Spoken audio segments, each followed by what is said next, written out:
Welcome in everybody, welcome back to the stream, welcome back to the channel, welcome back to the war in the Atlantic, welcome back to Uboat. We are currently well within Allied air range, that is the problem, and we are currently trying to fight the Operation Drumbeat, but we have been called back in order to fight in a Wolfpack action. That is going to attack the same convoy that we already attacked in the past. We've got a few torpedoes left. And we're sent east again for 200 miles in order to catch up to that convoy. Now the spot of disabled ships I can delete. We just watched that last ship sink in the intro. Still got lifeboats on the horizon. And we're currently steaming away with full speed towards that Wolfpack coordinate. Now crew's looking semi-restless, semi-rested. Engler is a bit weary. He might need some coffee. Let's get him some coffee. Which, you know, he shouldn't be allowed to leave the conning tower because he's on duty, but I'm lenient in that regard, considering we've just had a very, very intense battle. That's the toilet, there's the coffee. Lovely, 2 cups of coffee, and that should get you through your watch.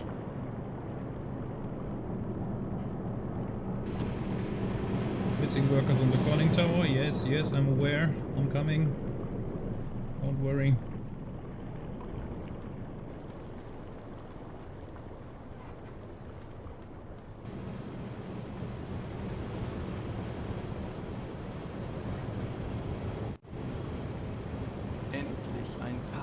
Oh, no, you stay up there. And you get a second mount. There we go.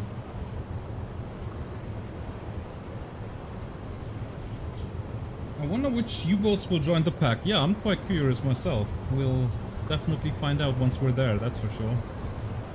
So let's just accelerate a little bit. Now I've got some food in the oven, so I will have to have a little food break in the middle there, but I don't think you'll hear it, so I think we'll be fine. If you do hear me eating, then please tell me and then I'll mute myself.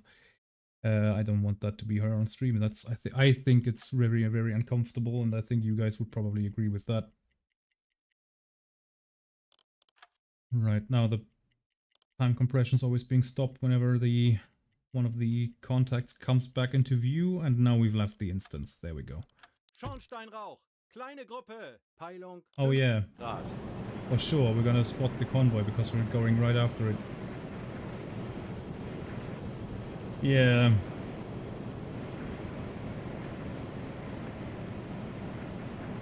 So I guess we'll have to do a little sidestep. I'll probably do one to the north, considering that we just spotted the convoy slightly off starboard, so we'll evade to the other side. And we've got 17 hours and 14 minutes remaining, and we've got 192 miles to go, and we're going 12 knots. So let's get the calculator out. Ye old trusty calculator.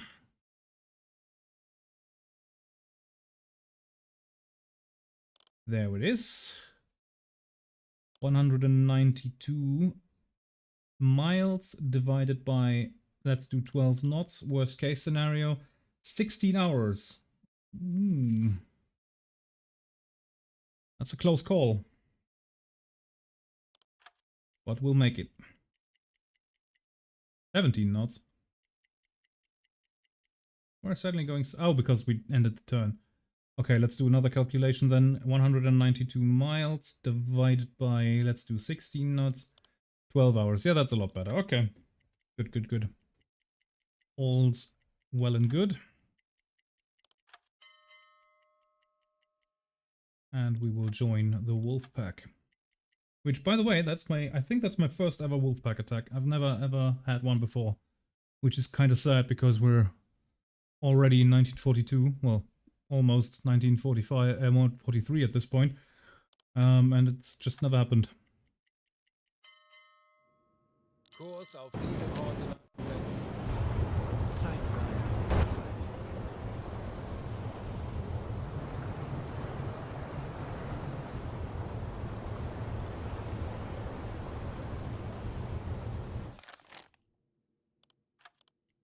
Now we are on red light, lovely. Kurs setzen.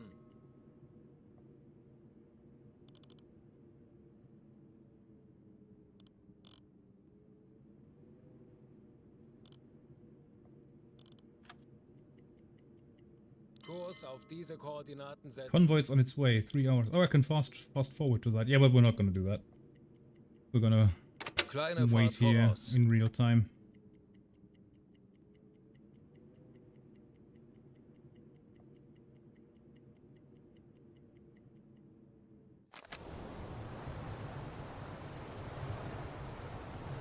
Do we have any U-boat contacts here, maybe?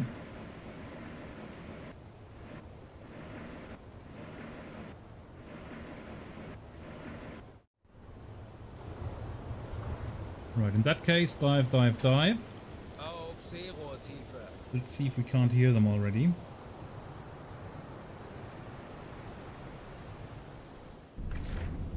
Auf E-Motoren And wechseln. we are below.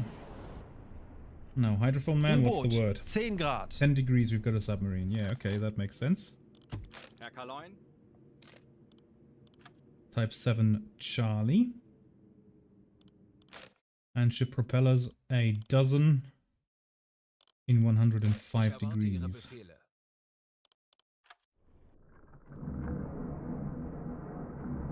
Yep, there they are.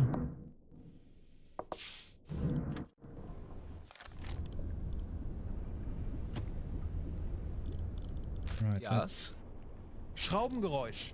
Kriegsschiff. Peilung 45 Grad. 45 degrees, a warship. Could be another U-boat. Let's open all the noise logs.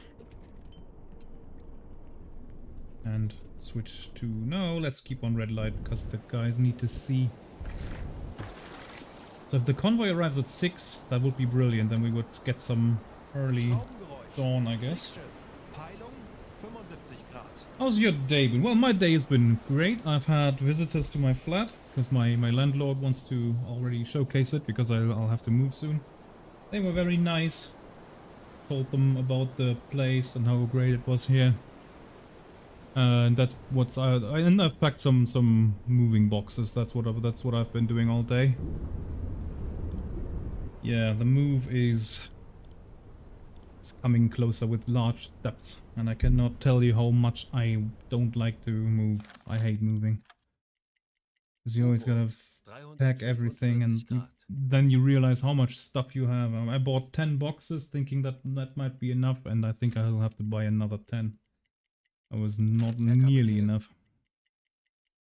There we go. 4 to 11 units. We really called that herd. Alle Maschinen stopp. Convoy's 1 hour away. Ich erwarte Ihre Befehle. Schraubengeräusche. Handelsschiffe. Kleine Gruppe. Peilung 105 Grad. 107. How's your day been, little J? Although, I guess your day is only just starting, right?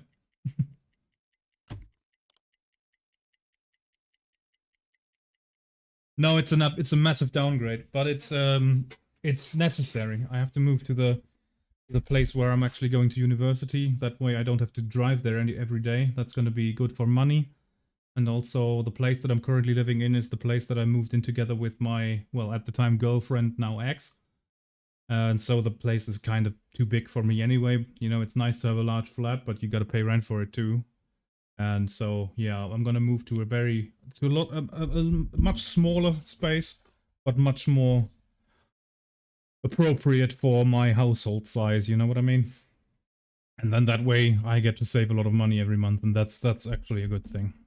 I don't want to leave this area that I'm living in. The town that I live in is absolutely amazing, and I'll probably move here again once I'm done with everything and with my studies and all. But for right now, I unfortunately have to leave. And I really, really don't want to. But I have to. And it's gonna be good in the long run. Hey Rock, how are you doing today?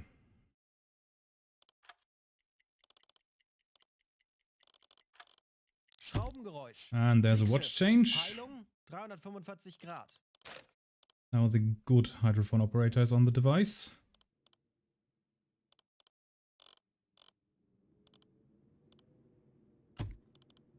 Yeah, there they are. Ship propellers several in 109. The bearings are drifting right. Schraubengeräusch. Kriegsschiff. That in that Peilung case, 30 Grad. dead slow astern. Schraubengeräusche. Handelsschiffe, kleine Gruppe. Peilung 105 Grad. Also the reason why I'm currently not doing VR streams, because I've pretty much already disassembled my VR treadmill. And yeah, can't really do anything about it.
Yeah, once it's all behind you, then it's fine, and that also helps you organize everything, because you know, when sometimes routine sets in and you don't really take that much care of everything. But then once you've unpacked your boxes, you put everything right where it belongs, and then it always feels like, you know, it's the start of something new. But I had to move so many times, because when you were in the Navy and as an officer and all that, you get transferred a lot. And so you never really arrive anywhere, because you always know that in about 2 years I'm gonna have to move again. And I thought that that was finally over now, but apparently not. I'll have to move at least 2 times more. Once to the city where I study, and then after I'm done there, I'm gonna have to move to wherever I want to spend my life then. So yeah, not quite there yet, but hopefully we'll get there. Now let's pump out the boat whilst we have a chance for it.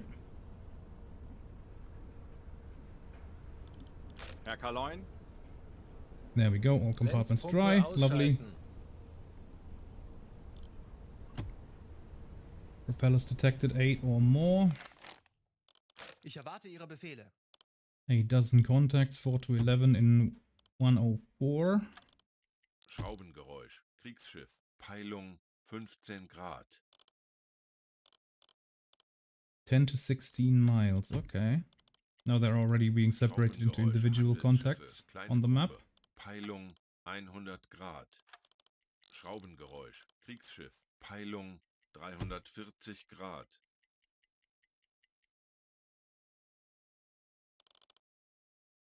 Two to 6, 5 to 10 miles.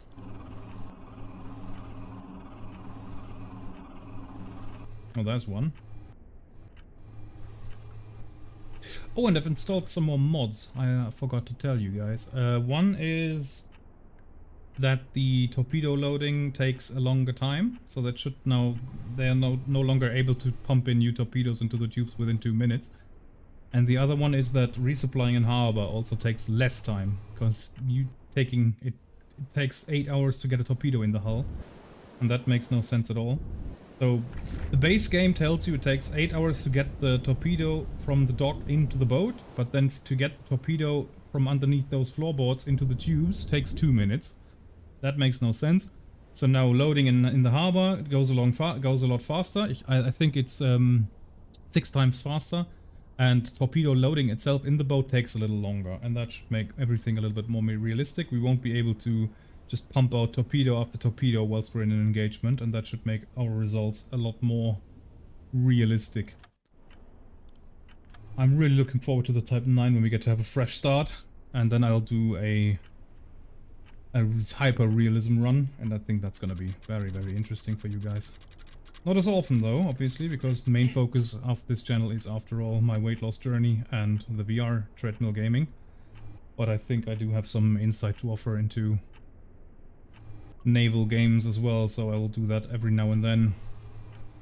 Because you guys seem to like it a lot, so Who am I to not give the people what they want, eh?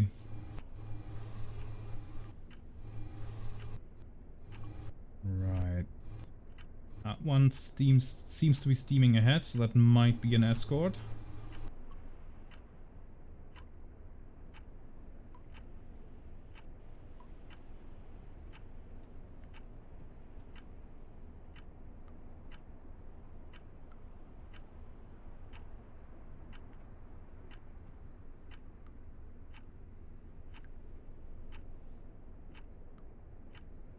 Oh, that took me a while. Do you mean the Reich? As in the Empire? Yeah, that's spelled R Romeo Echo India Charlie Hotel. You're missing an E there. I was thinking like, what does he mean with rich? Yes, the Empire. Yeah, for sure. Yes. Well, I will still shoot all of the torpedoes. I will just not shoot them all at the same time. That's the only difference. I'll probably try to empty all of my tubes in one go, then dive away, reload them, and then re-engage. That's the general idea. I mean, he's still a lot faster with his skill, and with all the guys on command duty, he'll still get sped up quite a bit. But it should take a bit longer now. Actually, maybe I'll decide that I not like it, and then I'll disable it again. Who knows? Yes, it's fine, man. Like I don't blame you for not knowing that word. Why would you? It's not a necessary vocabulary, I think.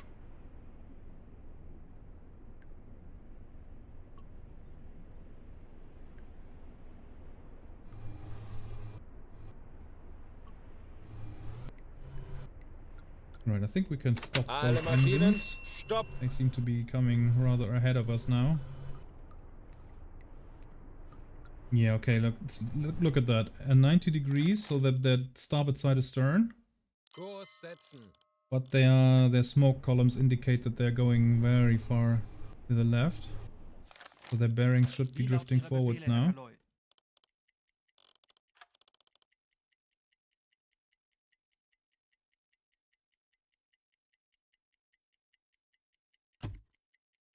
'81. Okay. So accelerate.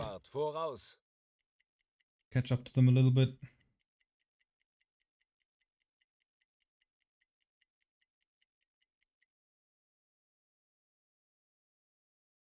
You're my western neighbor.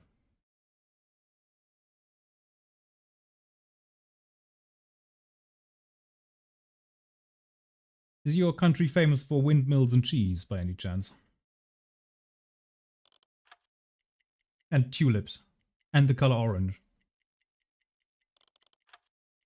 Uboat 345 Grad.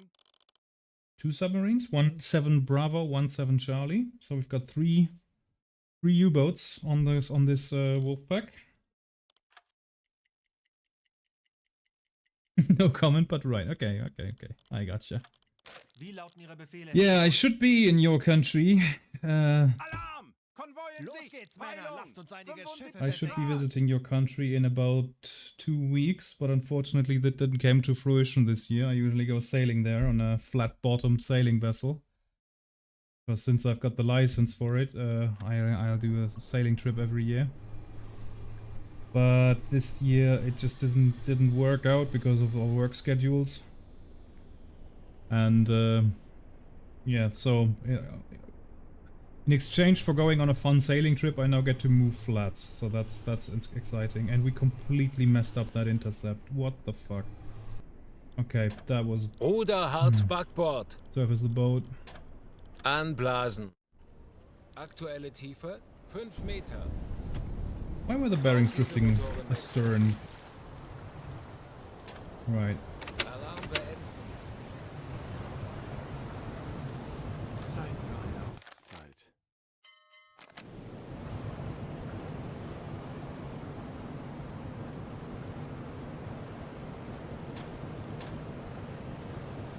Kurs 116.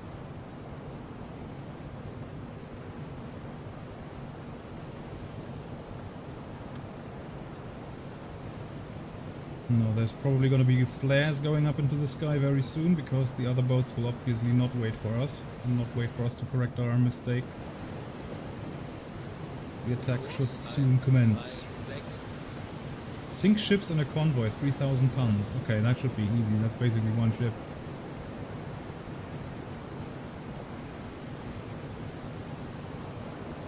Kurs 156.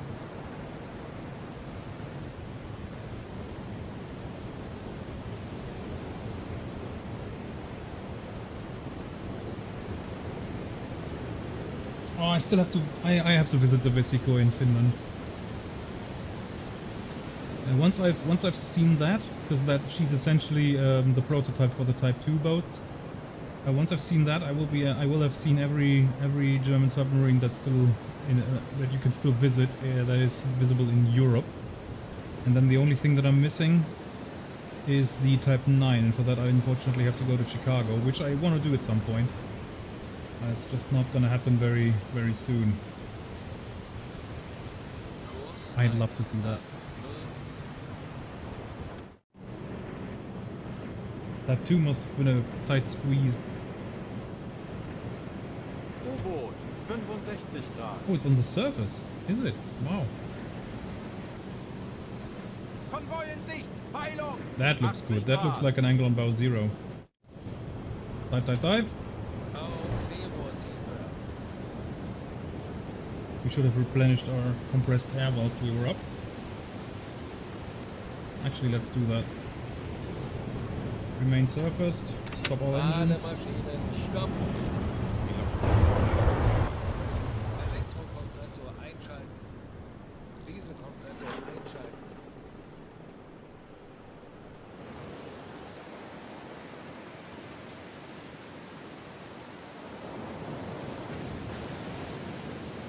HMS Alliance in the UK. What kind of ship is that?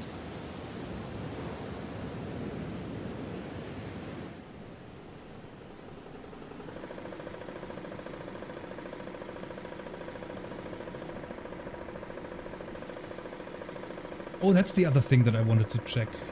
240 atmospheres. Amphion class.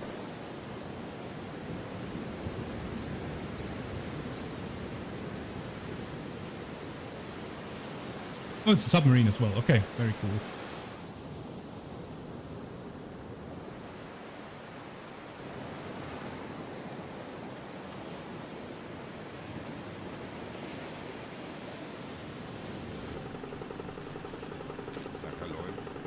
Elektrokompressor ausschalten.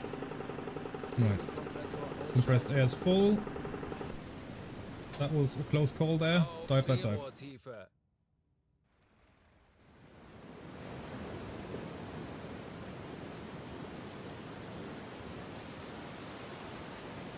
Yeah, the World War II is like the last conflict that we ever had that was with that much human involvement, you know what I mean?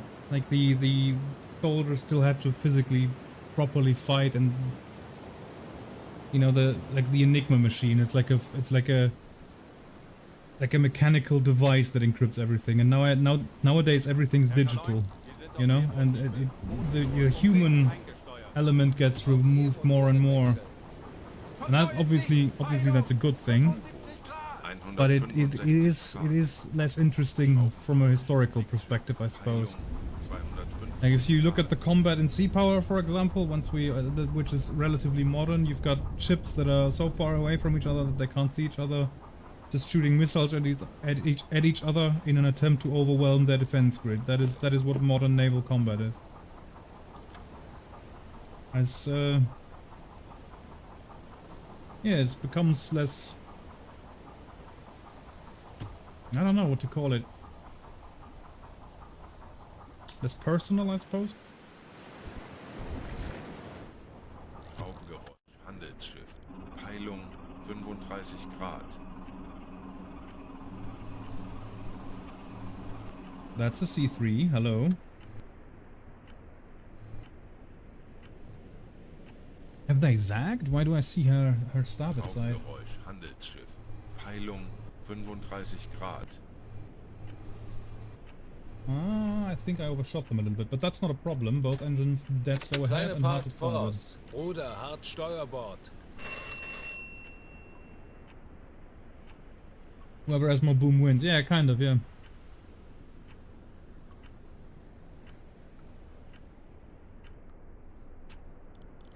Right, battle stations. Alarm!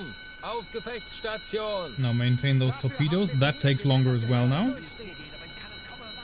You get on the dive planes. You take care of the...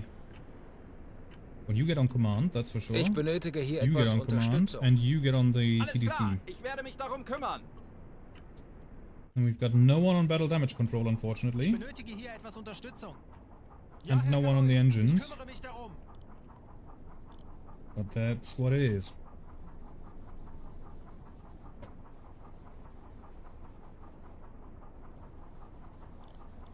No, I want to take his time whilst he Schraubengeräusche, Handelsschiffe. fixes kleine that. Gruppe. Peilung 30 Grad. So uncivilized. Yeah, that's true. Schraubengeräusch, Kriegsschiff. Peilung 240 Grad.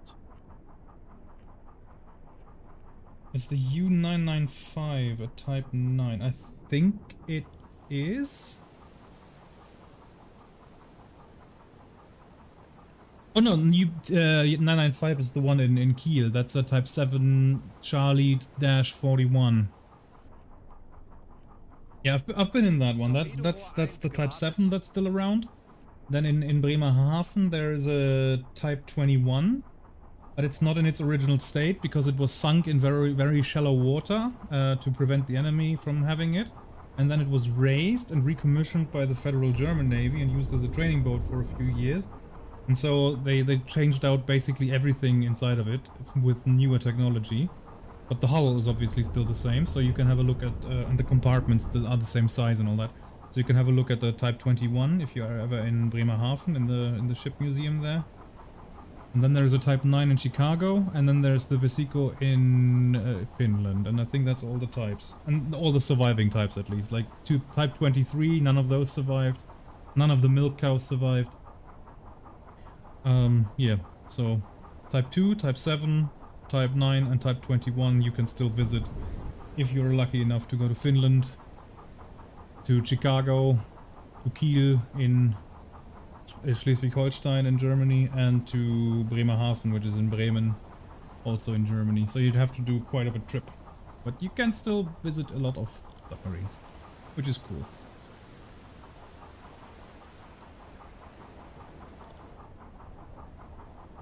Okay, Wie lauten my Ihre Befehle, Herr Kaloi? maintain tube number 4.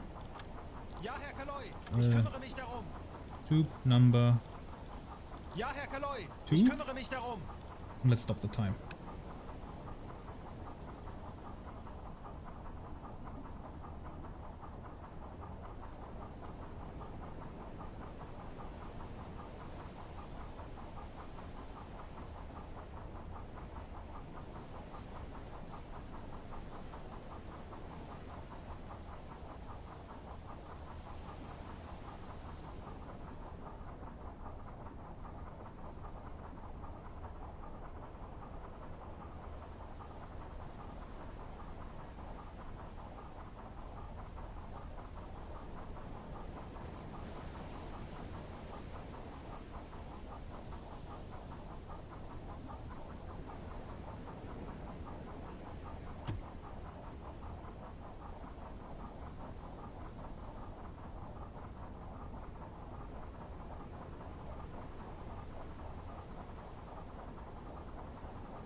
Torpedorohr 2 gewartet. And that's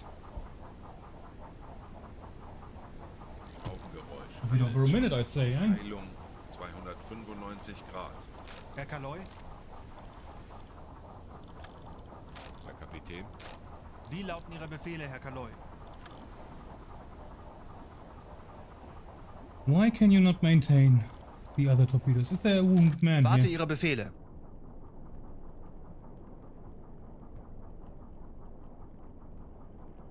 Are they flooded? Yes, they are. Whoops.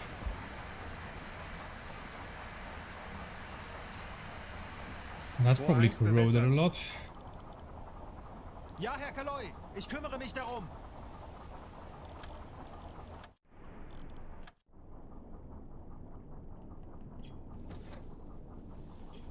There we go. Right, what's our course? 336.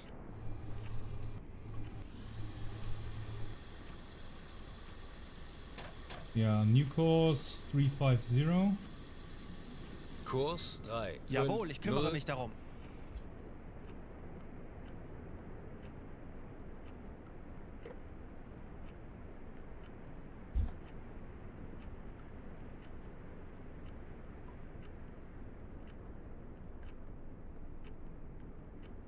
And as you can probably guess from the rummaging around in the background, my food has just arrived, so worst possible timing for that, just as we start the attack. Schraubengeräusch. I'm probably gonna hold up on that a little while. 125 Grad. Depends on which submarine you look at. Like the American submarines, like the Los Angeles class and whatnot, they are huge.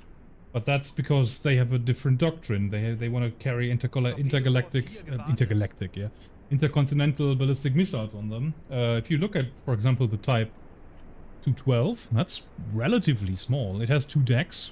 That's more than they had back then, but it's still relatively small.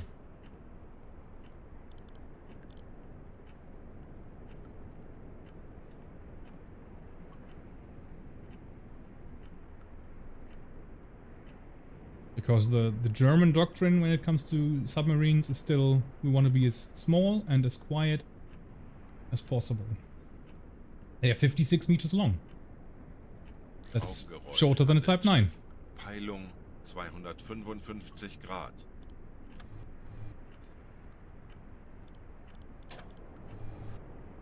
Right. Unfortunately, we don't know anything about this convoy. So we'll have to do everything ourselves. But that's not a problem, that's what we're here for. Calculator. And they have a mast height. C3s have a mast height of 36 meters. I don't know why I still don't know that by heart.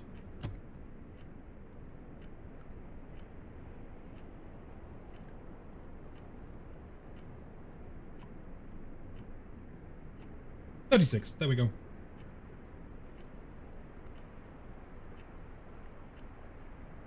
No, I have. Are those submersible drones or what are they? Schraubengeräusch. Kriegsschiff. Peilung 110 Grad.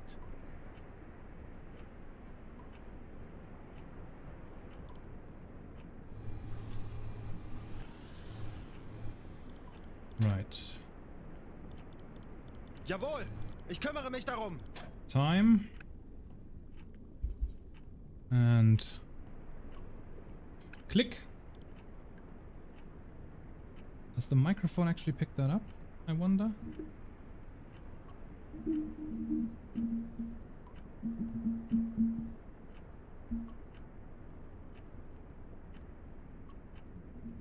Faintly, I think.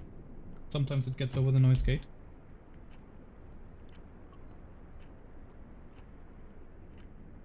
Yeah. That's a smart thing to invest in, I think. Peilung 30 seconds. 250 Grad.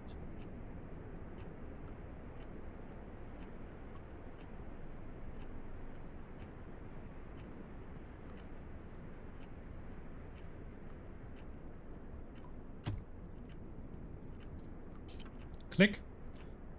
48 seconds. So 100 and what is the length of the ship? 144 divided by 46 seconds equals 3.13 meters per second times 1.902 equals 6.0 knots. Okay, enemy speed 6 knots. Chat, remember that? I might forget. 6 knots. Good. Range on the magnified I spot him at her. I spot her.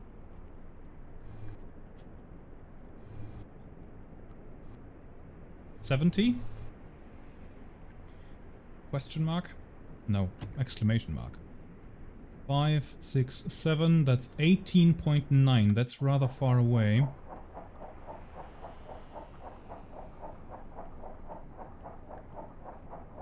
We're gonna give her a salvo out of tube 1 and 4. We're gonna set the target length to 100 meters. Tube 1 and 4 will be flooded. You are on battle damage control, that's good.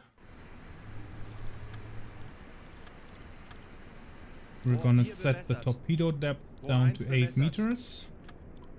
Magnetic pistols all around. And we're gonna let the torpedo run for 2000 meters. And then it's gonna veer left. Angle on bow is a green 80.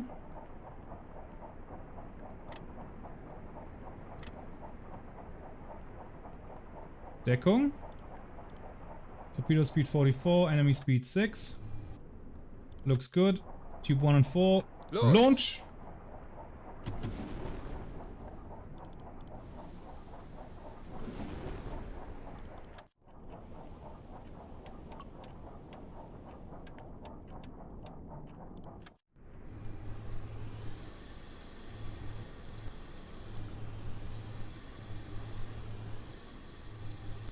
Next target, range 40 milliradian on the zoom in. That's 3.3 kilometers. That's too far away. I don't think we can get him. Okay, then we're not gonna fire another torpedo. That means that my can start reloading. Okay, we only have T3s left. That's okay. Wie lauten Ihre Befehle, Herr Kaloin? Der Torpedo ist auf halbem Weg. That's gonna miss, going right after his stern.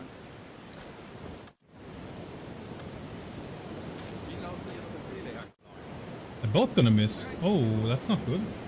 Oh, this one might still hit the steering gear. Nope, missed.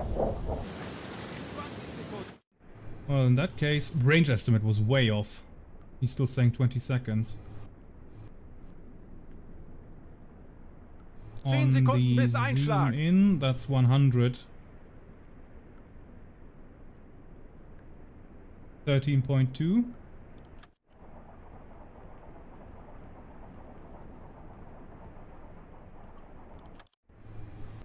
Angle on bow 95. Tube 2 is T1. Good. Tube 2 ready. Rohr 2 bewässert. Tube 2 launch. Los!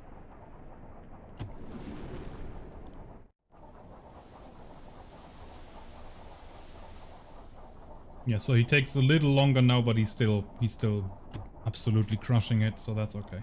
Herr Kaloin? Now they do their little search pattern, so on the way back they might hit something else. I think this one has already turned back, heading back for the convoy. Torpedo Einschlag. Maybe they'll hit something. Erwarte Ihre Befehle. And the last one that we sent, that's actually looking kinda good. That could hit.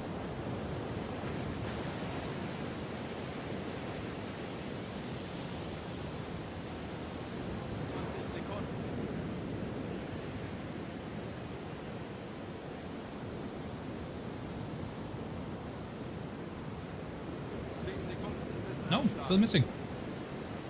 Or maybe if it hits, it's not going to be a good hit.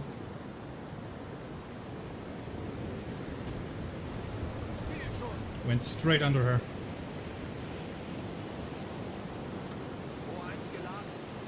Well, unfortunate. Verstanden. Betrachten Sie es als erledigt, Herr Kaloy.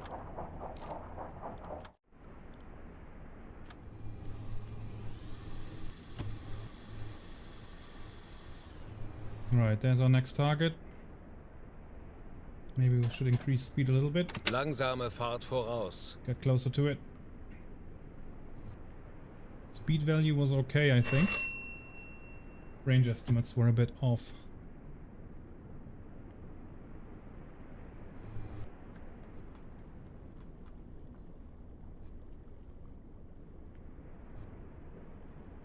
That's 60 milliradian on the zoom in. So that means 22.0.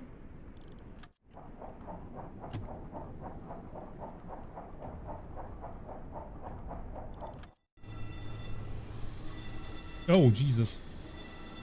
Dive, dive, dive, dive, dive, dive, dive. Tauchen auf 50 Meter. I just had explosions. I think Aktuelle Tiefe, another 5 U-boat Meter. hit something. Oh boy. Don't cut my boat. Periscope that. Auf Seerohrtiefe. 25 Meter.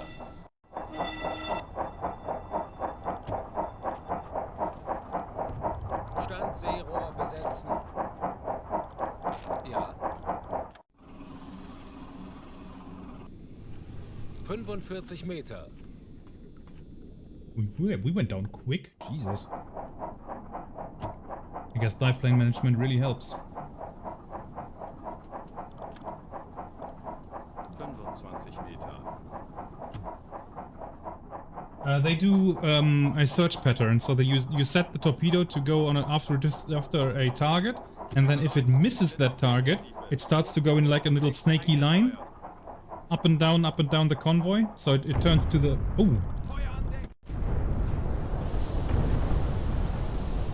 oh, that was the one right behind us. Was that our torpedo? Probably not. Herr Kaloin. Aktuelle Tiefe 15 Meter. Yeah, that one's missing completely. Wie lauten Ihre Befehle, Herr Kaloin? Holy cow.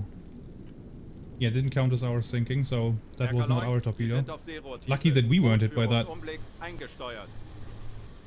Rohr 4 geladen. Right, you get back to the CIC. So, let me just pause the game here. So you sent the torpedo. Let's say you'd estimate the torpedo to be, the enemy to be 2 miles away. So the torpedo will go that distance. And then it'll do a little turn. Like this. And go back. Do another run in that direction. And then it'll do another turn. Like the turning circle is probably a lot smaller than this. I'm just trying to make it understandable here. And then it'll go back up, and it'll continue this snaky line until it runs out of juice and just drops to the seabed. So if you didn't hit the first time, it might hit something on the way back. And FAT is just the German acronym for Flächenabsuchtorpedo, which is search pattern torpedo. I guess you could translate it. Area search torpedo, I think, would be the literal translation. Right, our next target, we have to definitely get to hit it, otherwise we won't get any credit for anything that happens here.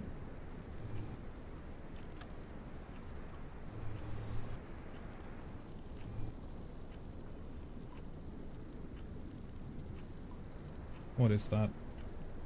50, 60, 70, maybe 80?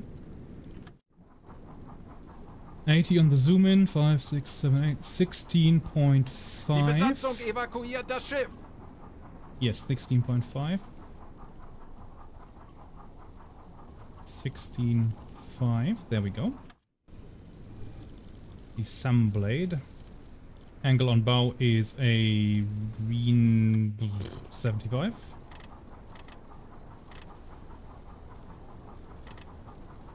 There we go. Speed set, that's all set. Torpedo speed 44 is probably wrong. Set to 1. Because we only have type 3s left and they go 30 knots. 30 knots. Enemy speed 6.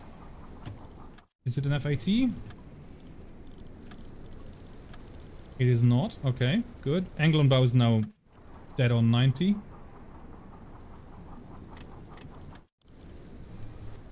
Alright, Tube 1, launch. Los!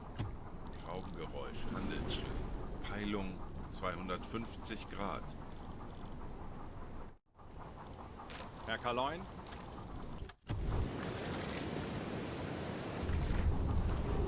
Now you please hit. I need a credited kill over here.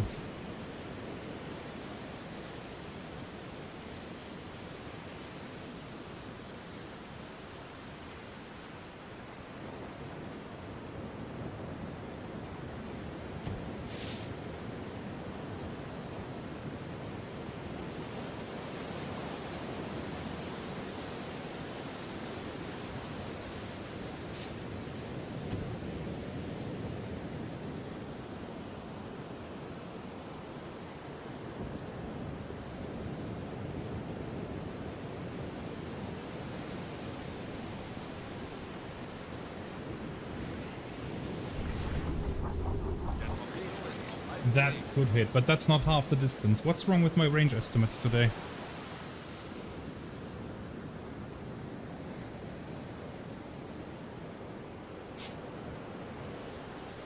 That's definitely gonna hit. And that's not 40 seconds to impact. Feuer an Deck! Right in the engine. Schwere Schäden! Yep, engine's gone.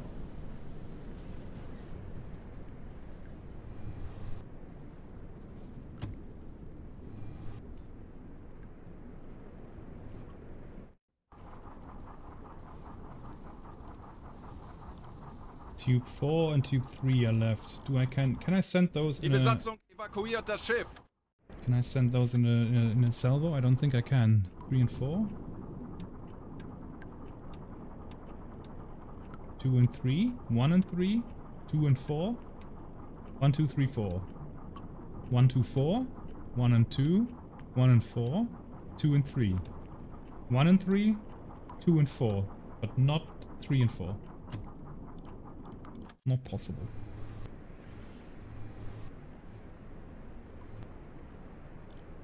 So general rule of thumb is if you want to send salvos, send the torpedo tubes that are above each other. So 1 and 4 and 2 and 3, those are all possible. That's how I memorize it. 1 and 2, those are the two on top.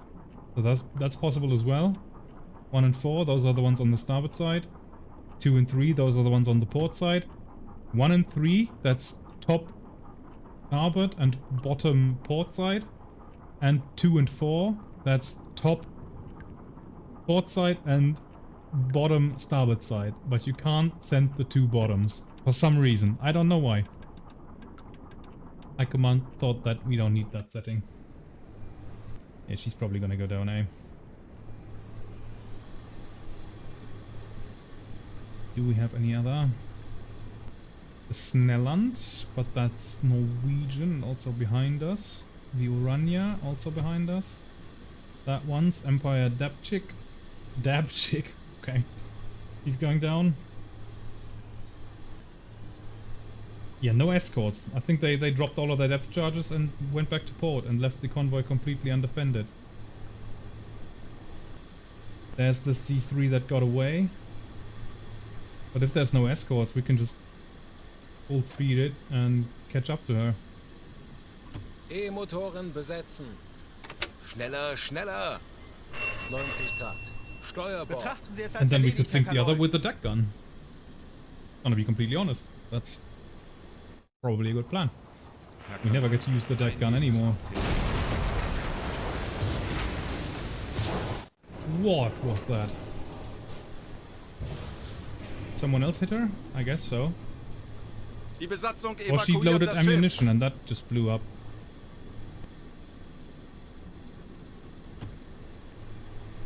Yeah, we just need to get rid of the other C3. If we can do that, then the rest is just up for grabs with the deck gun.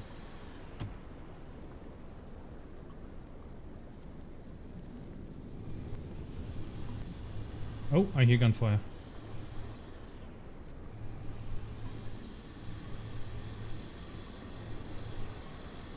That's a destroyer. They do have an escort. Damn it. Kleine Fahrt voraus.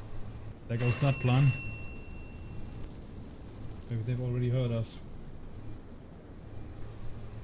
Would be cool if one of the other subs could attack that for me. I've done it once before. I was being harassed by a destroyer, and then that thing just exploded on top of me because another sub fired at it and hit miraculously. That was awesome.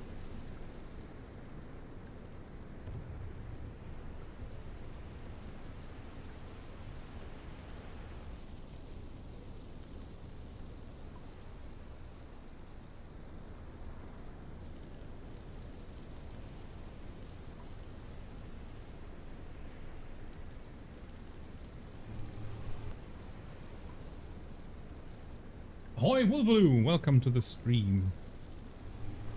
Good to have you in. Yeah, she's coming for us. Hopefully she didn't hear our engine rev up then. Feuer an Deck! Fire on deck. Snelland got hit. Well done, boys. Herr Kaloin. Hey man, these Funktelegramm. Wolfpack attacks are awesome. Second hit. Yeah, they usually fire in salvos of 4, I noticed. The AI... They don't mess around. When they can fire, they fire all 4 torpedoes, which means that I might get hit by the other 2. Because I'm right where they are coming. So maybe we should go down a Tauchen little bit. auf 30 Meter. Aktuelle Tiefe 5 Meter.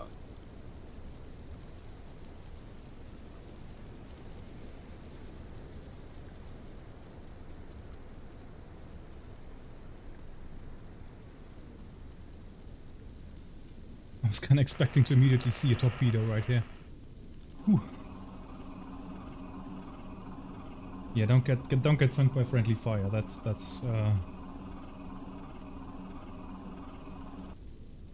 couldn't be us. Just imagine that. Herr Kaloin. We lived through from 1939 to 42 to the end of 42 only to get sunk by one of our friends. No, that's not gonna happen. Also happened to me before. I was hit by a friendly torpedo while on the surface, and I was surprised by how little damage that did. I think it put 2 holes in the CIC and that was it. Should have completely obliterated my boat, but thankfully it didn't. Schraubengeräusch, Handelsschiff. Peilung 160 Grad. Aktuelle Tiefe 25 Meter. That's another hit.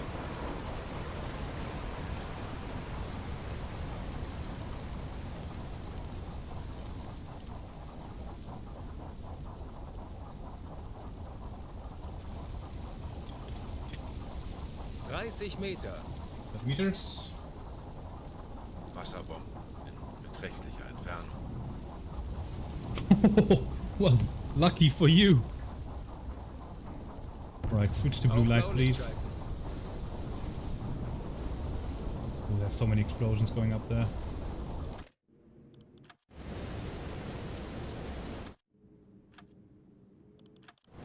Orania got hit as well. U-84 is at periscope depth. What are you guys doing?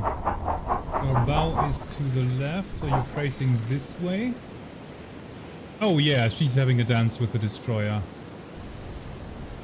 And the destroyer is spitting at the wrong place.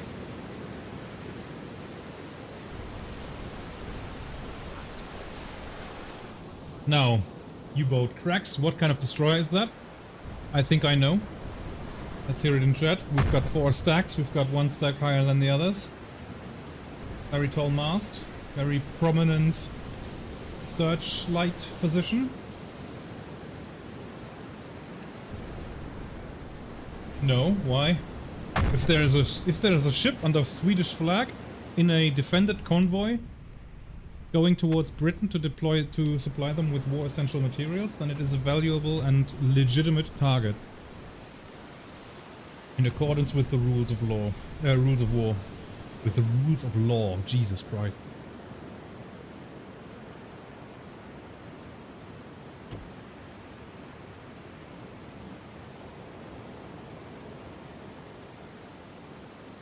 That's actually kind of funny nowadays. With how shipping is done in the world. We have in Hamburg, we have a center of very old Navy captains who are in charge of our merchant fleet in order if we ever went to war, they would coordinate our merchant fleet. And I was once over there, and they gave us a little lecture on everything, what they do and all that. And one of the things is, what even is our merchant navy at the moment? Because most of the ships are registered in Panama or in Sri Lanka or in the Cayman Islands, for example, or what else is a famous flag state? Malta as well. The captains are maybe Russian or from Indonesia. The crew is definitely from Indonesia or from somewhere Polynesia, I guess. The insurer is probably somewhere in the US. You know, there's like 20,000 nations meddling in the affairs of each single ship. And in the case of war, is that one of ours, or is that maybe one of the enemies, or is that neutral? Is it a legit target? Do we have to protect it? Like nobody truly knows. And yeah, so one thing we can say is we can all hope that we don't ever go to war, because that's going to be a very, very complicated thing to figure out.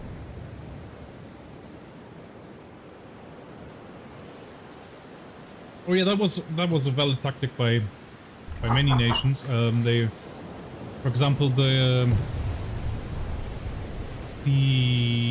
SS Almo, what was she called? The ship that plowed into the side of the Mont Blanc in World War One. Like, she had written in very, very bold letters, she had written Belgian relief onto the side in order to tell U-boats that she's neutral. And yes, Sweden is neutral, and they are allowed to do shipping to even to England. They can send fruits and vegetables, for example. But if they are traveling within a convoy protected by British ships, then they are a legitimate target. That's the difference.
Alright.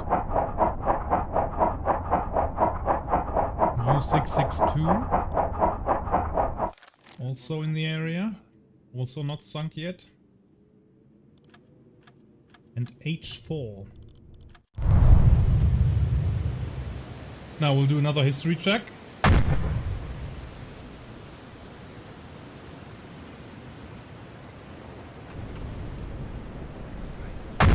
The H4 Royal Navy destroyer.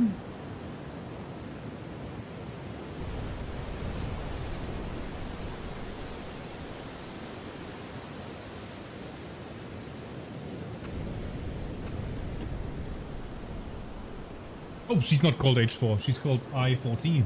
Never mind.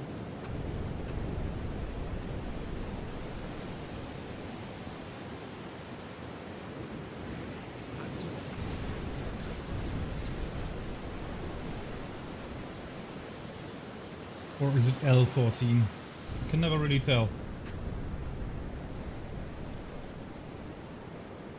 Could be L14. I think it's L14, because that would be... Well, I've asked you in chat, but no one dared to speak up. But that would also mean that I was wrong. Because I thought she was gonna be a town class for sure. But apparently that's not the case if it's the L14. Because that's the town class. She's a town class. For sure, we've got that searchlight position there. We've got the 4 stacks. High mast.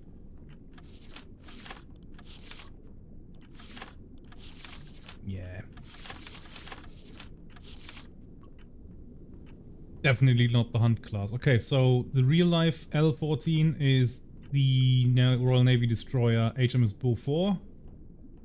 Hunt class destroyer of the Royal Navy. So maybe we've got a wrong name here on our history check. Town class destroyers. 25 Meter. Let's look at the list of town class destroyers. How many did they build? They built 50? Jesus. Soundgeräusch, Handelsschiff, 0 Grad, 165 Grad.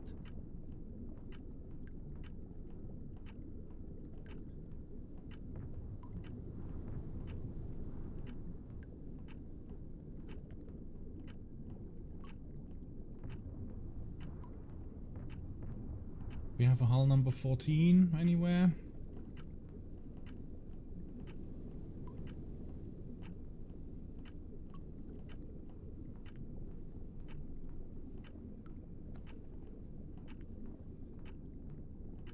We don't get any hull numbers on those.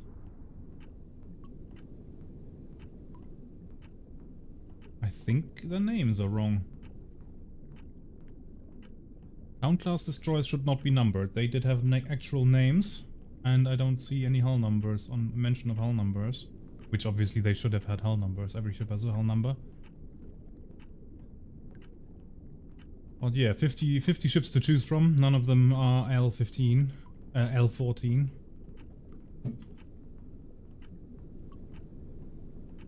I-14 doesn't show up, and L14 doesn't show up either.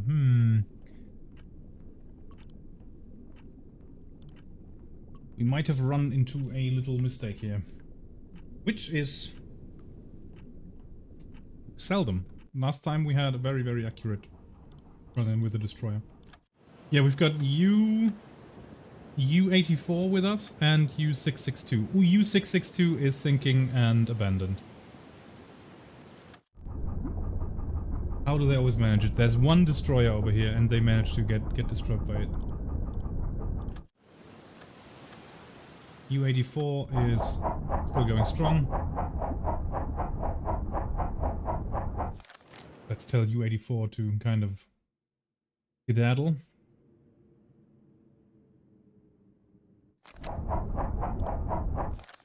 And since we can't get any other hits again, because we will have to catch up, and for that we'd have to speed up, we're gonna go down to 200 meters. Tauchen auf. On 200 a, Meter. let's call it a northwestern course. Kurs 4. Betrachten Sie es als erledigt, Herr Kaloy. And stay very quiet down here. So you'll be on command as well. You can... 35 Meter.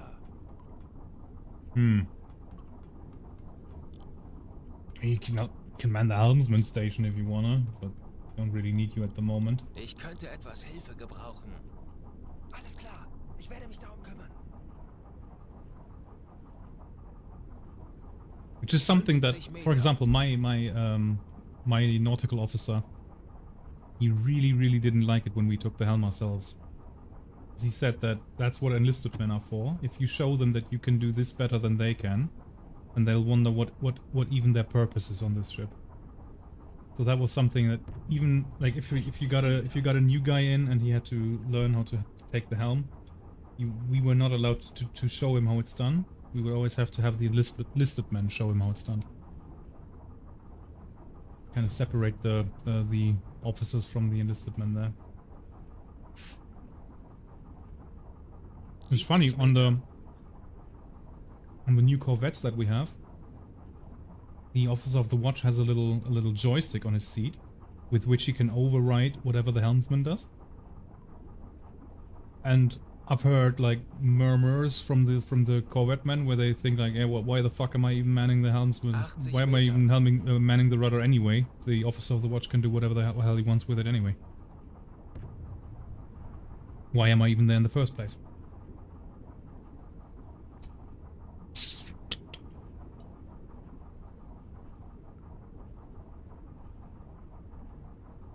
Aktuelle Tiefe 90 Meter.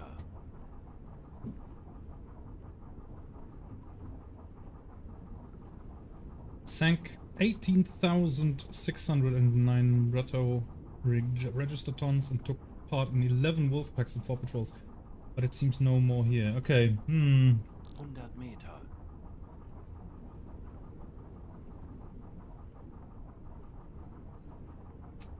Yeah, but that was caused by... Oh, that's what you mean. Yeah, but... I'm not gonna say what I think happened there, 110 Meter. because that'll get me banned.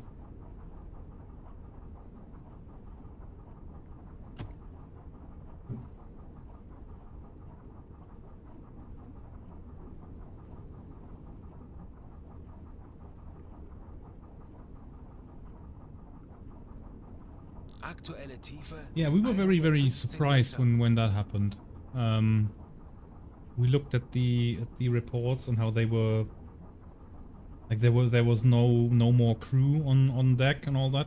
If we go into the Norwegian fjords, that's always like a, it's called in German it's called Revierfahrt, which is we're operating close to shore. So we've got double on the watch. We've got more navigational personnel on the bridge. You know, there's an officer manning the radar, and apparently the Norwegians just didn't do any of that because that was so common for them that they just treated it as normal passage. 130 Meter. And they even did a watch change in the middle of all that, and that's where one of the contacts got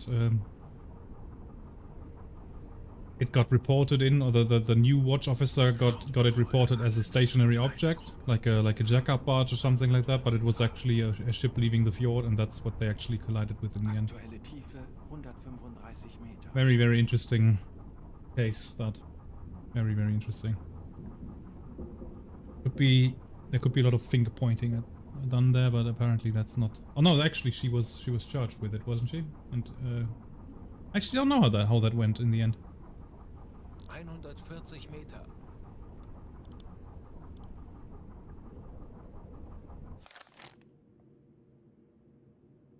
Didn't I say northwestern course? Kurs 3, 3. Why did I do the northeastern one? 160 Meter. 185 Meter. There we go. Raumgeräusch, Handelsschiff, 0 Grad, 270 Grad. Wasserbomben in beträchtlicher Entfernung. Raumgeräusch, Handelsschiff, 0 Grad, 265 Grad.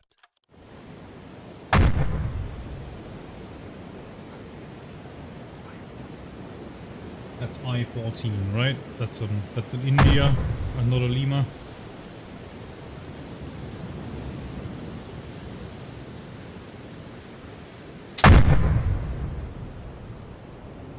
Yep, see you next time. Bye-bye.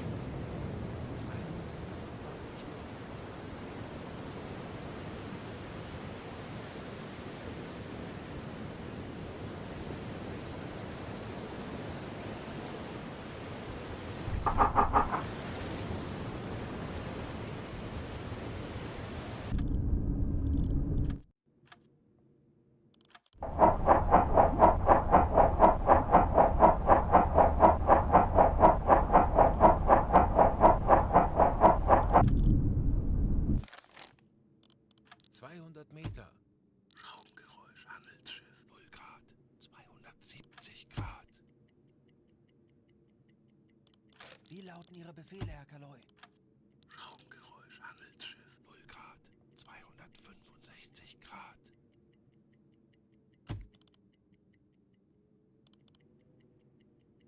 205 Meter.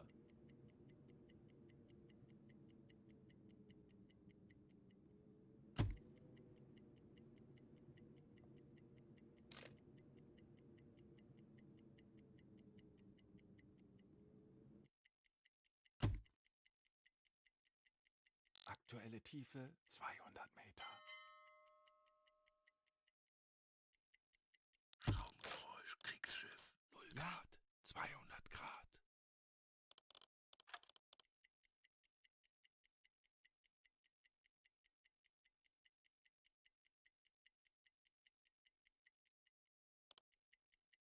...205 Meter.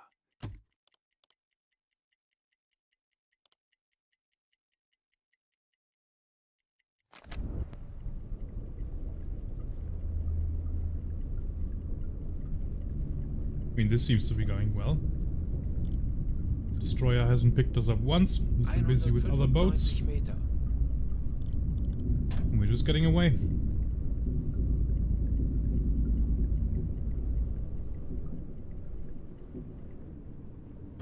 I think we can increase speed. Langsame Fahrt voraus. And also we can cancel the alarm. Alarm beenden. Wie lauten Ihre Befehle, Herr Kanoi?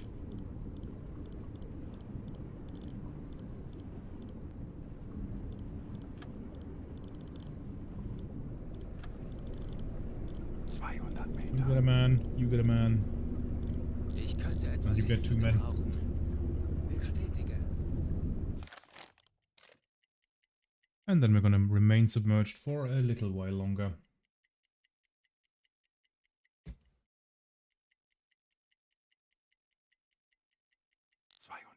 Meter.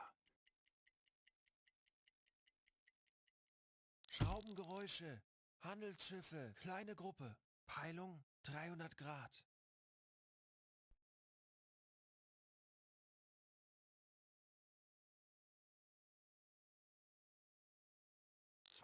Meter. Schraubengeräusch, Handelsschiff, Peilung 275. Does the watch change? Yes, yes, yes, yes. Okay. Yeah, Angler, get on that map. Navigation That's why we get besetzt. every Ja. contact reported again. Schraubengeräusch, Handelsschiff, Peilung 265 Grad. Schraubengeräusch, Handelsschiff, Peilung And now they're all 255 Grad. very far away. Lovely. Schraubengeräusch, So, Handelsschiff, Peilung Mai, get on the 250 dive Grad. planes. Bring us back to periscope depth.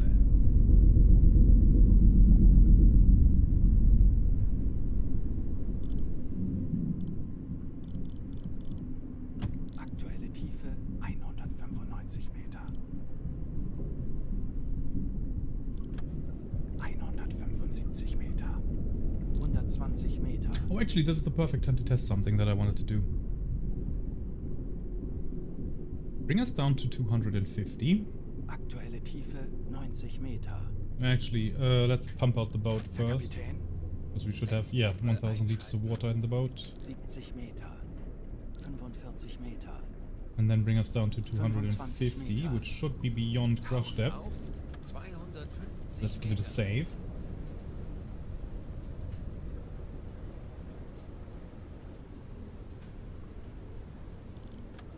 Aktuelle This, Tiefe what we're doing now is non-canon. We never actually did 110 this. Meter. Unless it goes well, then we Aktuelle absolutely Tiefe did it. 150 Meter. 185 Meter. 220 Meter. Aktuelle Tiefe 240 Meter.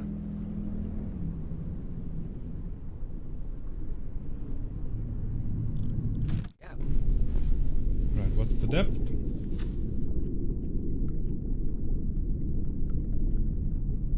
Looks pretty much like 250. For some reason, we haven't reached crush depth yet. 250 Meter. Okay, the external pressure is 26 atmospheres. The compressed air, now we're at crush depth. The compressed air is at 240 atmospheres, 220 atmospheres. So if I push out the ballast now, bestätige. it should still work. 245 Meter. But very, very slowly.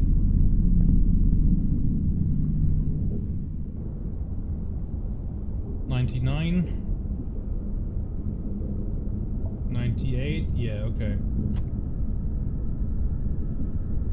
It does still work. Okay, very good. 240 Meter. But obviously, the pressure goes down in the tank very, very rapidly.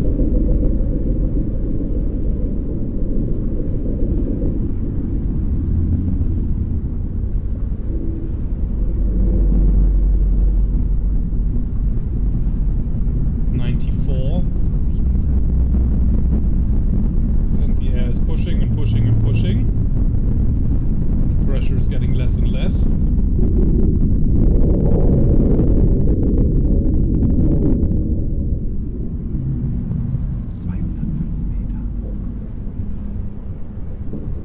140.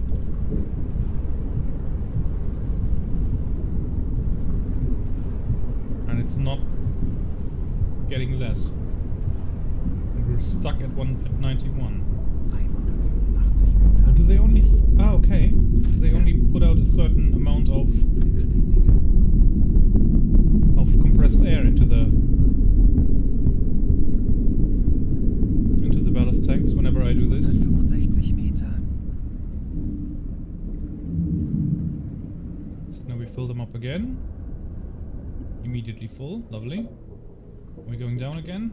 No, we're still going up. Okay. Bring us back to 250. Tauchen auf 250 Meter. 105 Meter. 125 Meter. 155 Meter. Aktuelle Tiefe 190 Meter. 230 Meter.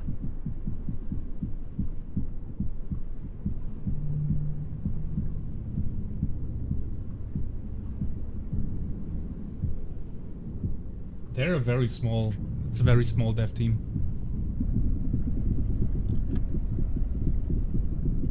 Aktuelle Tiefe 245 Meter.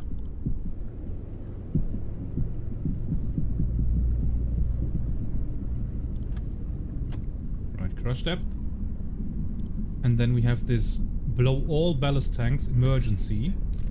I want to see what that does. Because that's what I probably should have used when we had this air attack. Where we got sunk last time.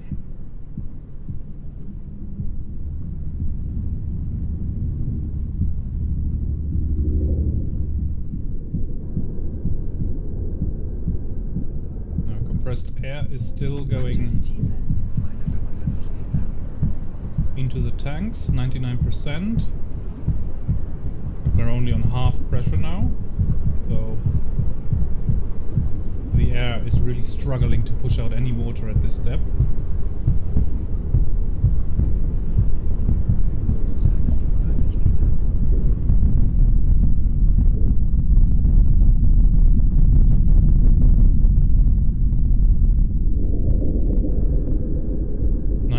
%, full still, and we're down to 30% compressed air. 215 Meter.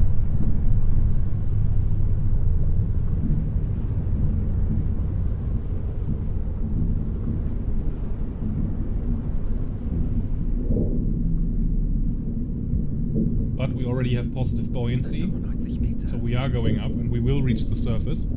It'll just take a little time. Also, obviously, the dive planes and the engine is helping a bit. Because when you give the order to blow tanks, that also gives the order to the rest of the boat that we actually do want to surface. So they put the dive planes up. And the engine obviously helps with that as well. Because if the engines push against the dive planes that are leveled, that are set to surfacing, that tilts the boat upwards. And we go up. 89% and compressed air is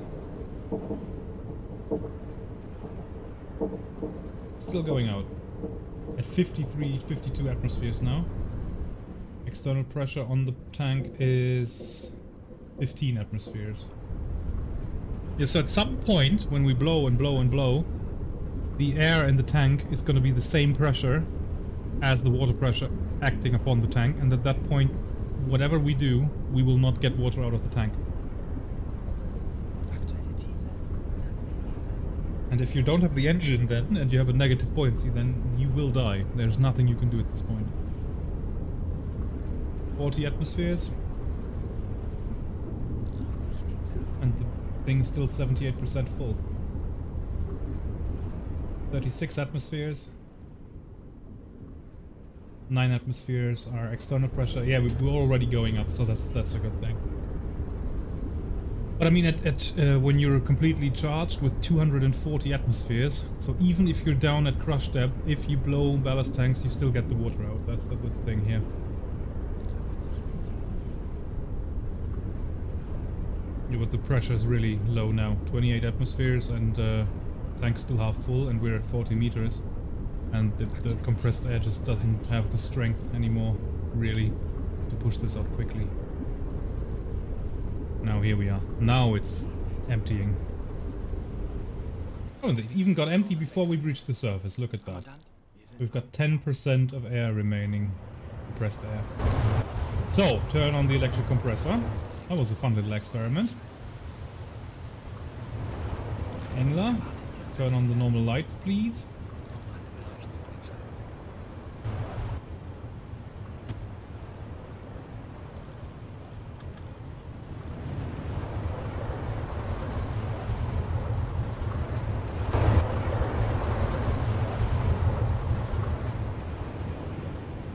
Yeah, let's hope that we don't have to dive anytime soon, because we are very, very low on compressed air. That could be a problem.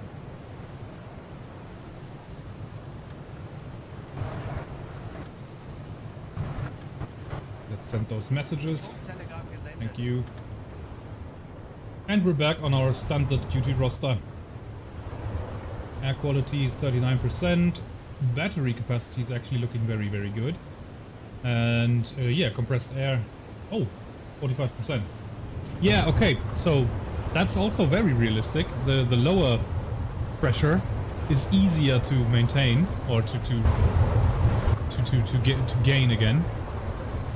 It's just that when the tank is nearing its full capacity, like to press those last 3 atmospheres into a tank that's already pressurized to 237, that's where the compressor really has to work for it.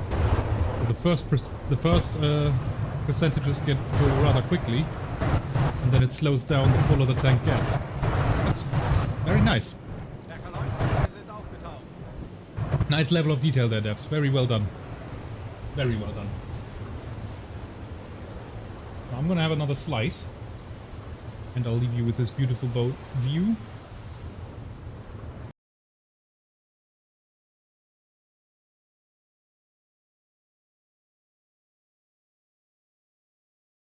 Yeah, I don't actually know what the word is on the PlayStation release.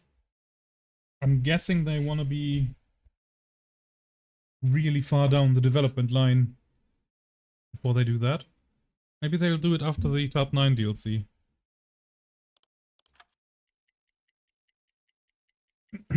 Okay, so we have to leave Bravo Echo 1 in order to be safe from planes. But that should be happening soon. Also, one thing that I find interesting is, I was always, when I learned about the Battle of the Atlantic, I thought that with the Metox crisis, the U-boats basically just lost their ability to detect that enemies were coming at them with radar. And that they then had a period of time where they had no radar warning receiver. But doing research while playing this run, I realized that in the time where the Metox device was prohibited from use, the newer FUMB-10, the Borkum device, was already in service. So that was really just for boats that were out in the Atlantic that did not have the new radar warning receiver installed. They were told to no longer use Metox, and then when they came back home, they were refitted with the new one. So there really was no period of time. Oh, that was actually, that was the Laconia order. I had no idea they actually put that in the game. Gentlemen, the Laconia incident. Massive war crime by the Allies, by the way. Despite large red cross flag, U-156 was bombed 5 times by American Liberator plane type while towing 4 full lifeboats. Both periscopes temporarily out of order. Submarine stopped rescue work and transferred all survivors to the boats. She was ordered to render no further assistance in any rescue attempts. Once again, all submarines have been told that the safety of our own boats must not be endangered in any circumstances. If necessary, take any steps, even breaking off all rescue work. As shown by report from U-156, the commanding officer did not believe that the enemy would attack when he saw the red cross flag and rescue attempts. This opinion is hard to understand. It must be assumed that he was influenced by seeing hundreds of survivors fighting for their lives. Orders dealing with bringing captains and chief engineers back remain unchanged. Okay, so we still want to get those, but we don't want to rescue anybody else.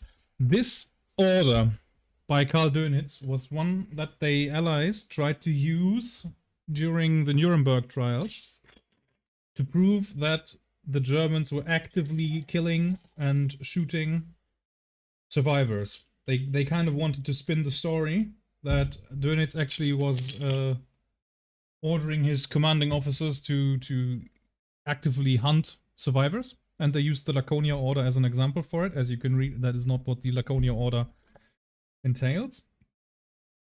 And it did not stick, because Dönitz could simply just say, yeah, then he could just list the reasons of why that happened. He could list that the Liberator plane was attacking the U-boat U-156.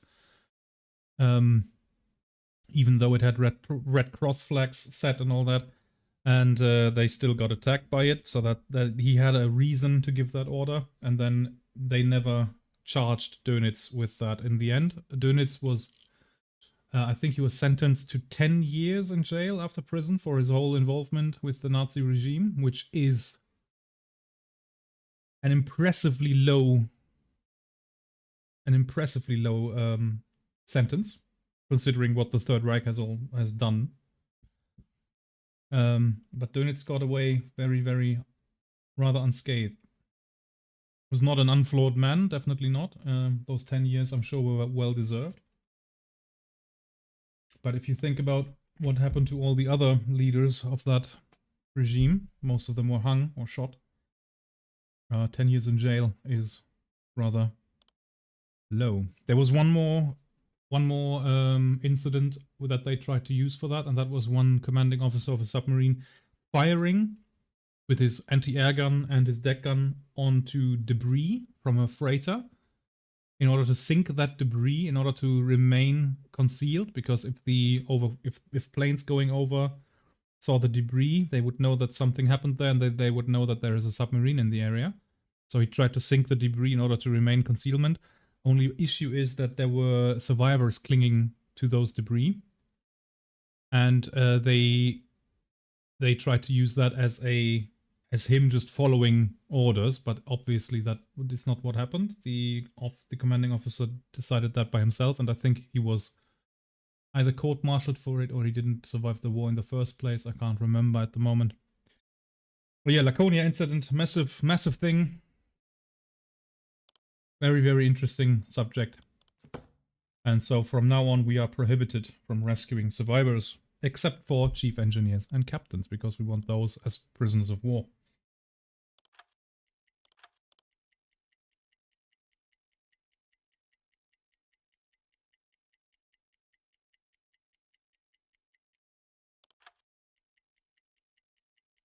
th of December, 18th of December. Yeah, my boys will not be home for Christmas, I'm afraid. I fucked that up.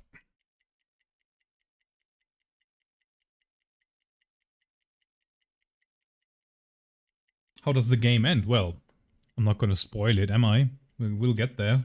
Wir haben ein Funktelegramm vom BDU erhalten. Aha. Wife of Alvin Peters has delivered a daughter. Both well, congratulations. That is brilliant. Alvin Peters. Now let's check. Alvin Peters is Bernhard Scholz's lookout. And Bernhard Scholz is on shift from 6 to 12. So that means, since it's 4, he's on his off watch. Alvin Peters will be in one of his bunks. One of the bunks. Ober, Müller, Bär, Helmig, Schwarz, Peters. But that's the wrong Peters, I suppose.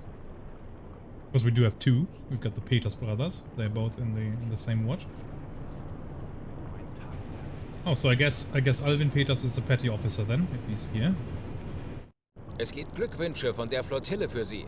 Sie sind Vater eines kleinen Mädchens geworden. Frau und Kind sind wohlauf. Wirklich? Das sind großartige Neuigkeiten. Ich kann es kaum erwarten, meine Tochter in meinen Armen zu halten. Bitte übermitteln Sie meiner Frau meine Grüße und sagen Sie ihr, dass ich sie liebe. And the crew has gained experience from that.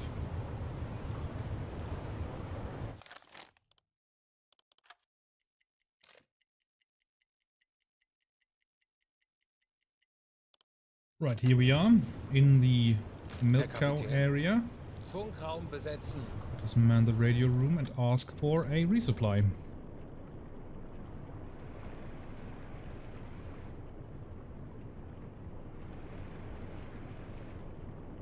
Yeah, Funkspruch exactly. erhalten. Coordinates added to the map. U464 is available for resupply. Very good. There we are. Let's go. Kurs setzen. 60 miles to go.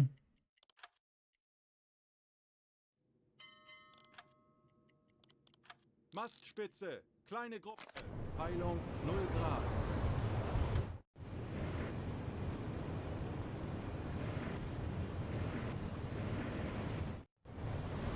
Not in sight just yet. Uboat. Direkt voraus.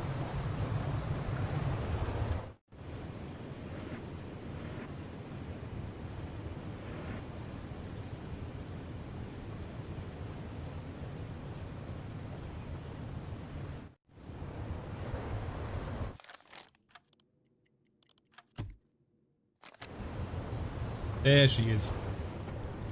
Wie lauten Ihre Raise the Befehle, Herr flag. Kaloin? Hoist the colors.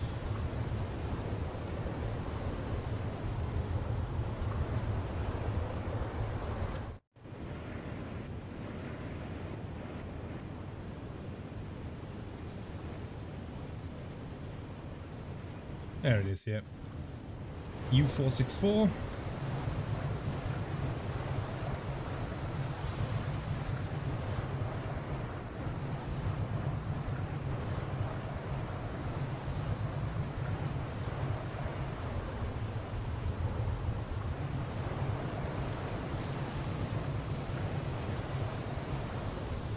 Kurs auf diese Koordinaten setzen.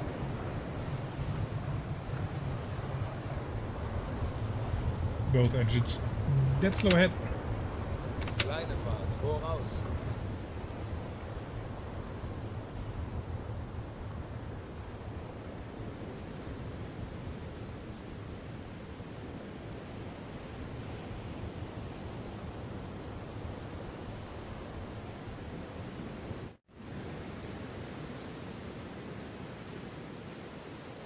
Oh, ain't that a view?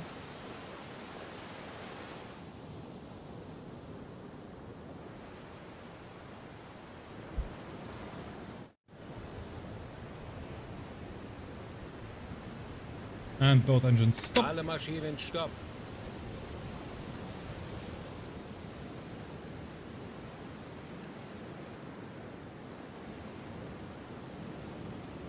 Right. Let's send the CO over with 3 men.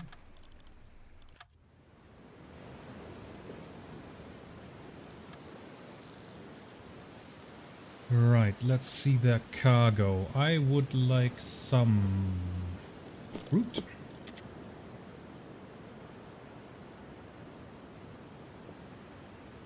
We can replace the canned bread with fresh bread, but I really like to have canned food as a iron reserve.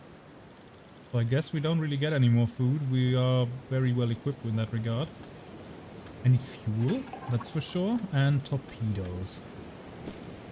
Now we have to contend with everything that they have. I really don't want to load these. I mean, these ones are free, so there's that. But no, I'm not going to take that. Also, we're going to reload the stern tube first, so that that's out of the way. Oh yeah, look at that, only took 3 hours. Right, Richard, can you load that? It's already loaded, okay. Forward tubes.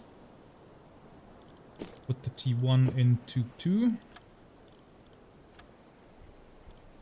Herr Kapitän? Get some help.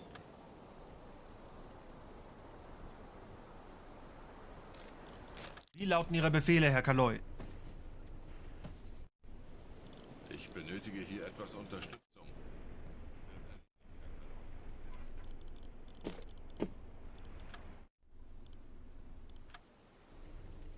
There we go.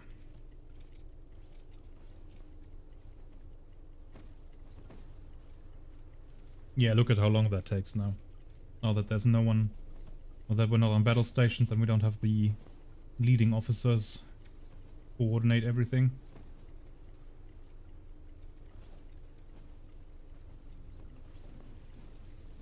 That's a lot better. I like that.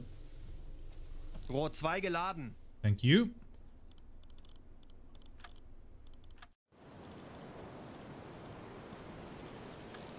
So what else can we get? A T1 FAT and another T3 for the stern tube. Very nice. And food. I think I can probably restock the galley a little bit. Maybe we can free up some space. Yeah, look at that. 26 vegetables, please. 21 cheese. We can definitely get more fruits. 29. And some sausages.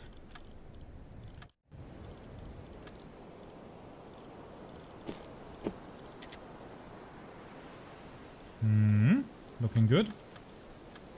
Ammunition. Did I use the deck gun? Yes, I did. Thank you very much.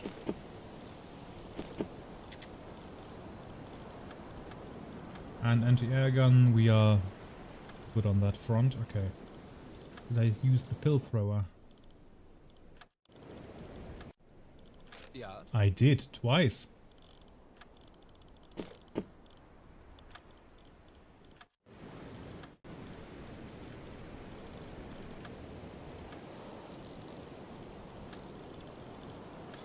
Definitely gonna take some new decoys then.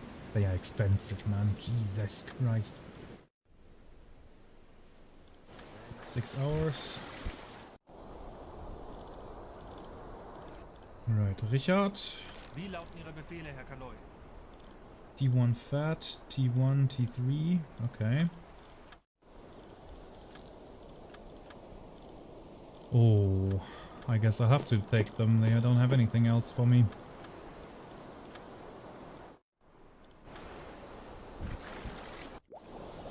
Research complete. Very nice. We can now get the FUMB-10, but I'm gonna wait until early 42 for that. Historical accuracy reasons. They don't have any more torpedoes for me. Yeah, because the loading times are now decreased, this stuff doesn't despawn as quickly. So I took 4 torpedoes of them and that's all I'm getting. 6 torpedoes, I think. So I guess I could just head to another... Yeah, I could head to another milk cow. I guess I have to.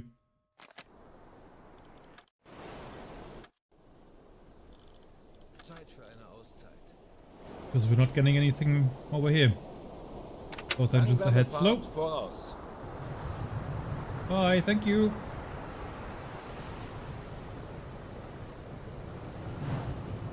Alright, strike the colors.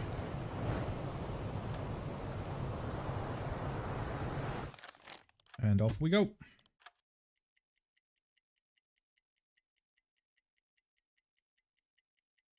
Right, the T1 is the very, very first torpedo that we have. That's actually it's the actual name of the torpedo is the G7A. G7 standing for the length, and 7 meters long torpedo. And A is the abbreviation for that it's steam powered. So the T1 is our steam powered torpedo, which is brilliant because you can have a different speed settings on that, and the speed determines its range. So if you because it's steam powered, if you make it run faster, it'll not run as long. So on 44 knots, it will only run 12. On 81 44 knots, it'll run 5 kilometers. On 34 knots, it'll run 7.5 kilometers, and on 30 knots, it'll run 12 kilometers. The T2 is the G7E, E standing for electric. And that one is powered by a battery, and that is always going 30 knots. But it doesn't leave a visible bubble trail on the surface, which the enemy can spot. Merchantmen you can probably always attack with the steam-powered torpedo because they can't evade it in time, but warships can. If you fire a steam torpedo at a warship, they will usually see it coming and they will evade it. And then the T3 is an upgraded T2, so you could say it is basically that's also called the G7E. It's the same torpedo.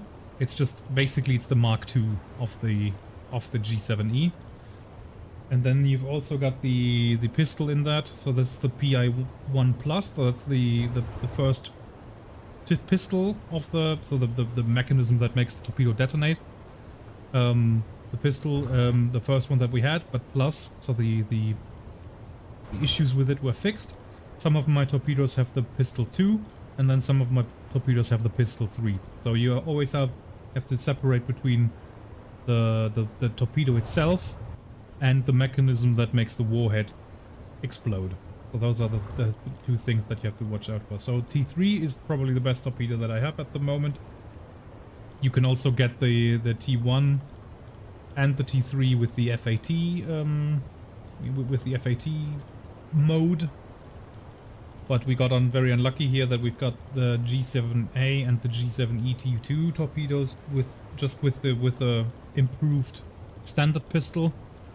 And I do like to have these with pistol 2 or pistol 3 because those have lower chances of not exploding. So these ones I would like to give back if I come to the next boat. And just take what they have, but probably I won't be able to. Because they will also have trash in their hold and we'll just have to use whatever we can get.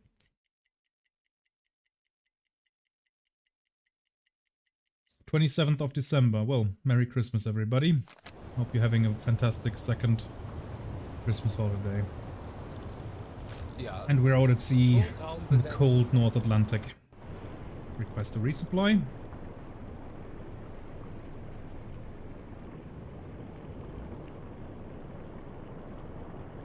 Funkspruch erhalten. Thank you. Oh, we've overtook it Kurs already. auf diese Koordinaten setzen. No, we've overtaken it. Sorry. English. Mastspitze, kleine Gruppe. Thank you. Peilung 0 Grad. U-Boot, direkt voraus.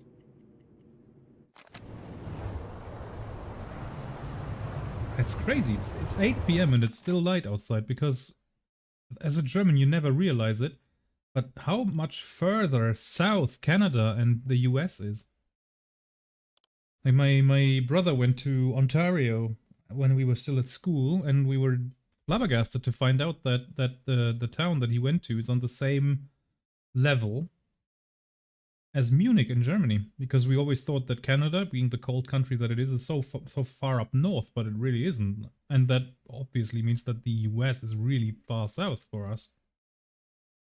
So we're here south of Canada and in the winter, and it's still bright outside. Pretty damn cool. Where's the boat? Can't see it. Oh, there it is. Okay.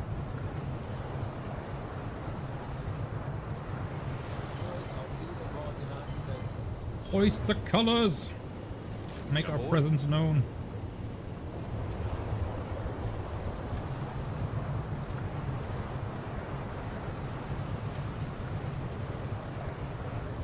Also a bit silly that they turn on the position lights. First of all, you only turn them on in bad weather or at night. Kurs auf diese Koordinaten setzen. And during the war out here, I wouldn't. Close to the harbor, I can understand it. But out here, Keine I Fahrt wouldn't. voraus.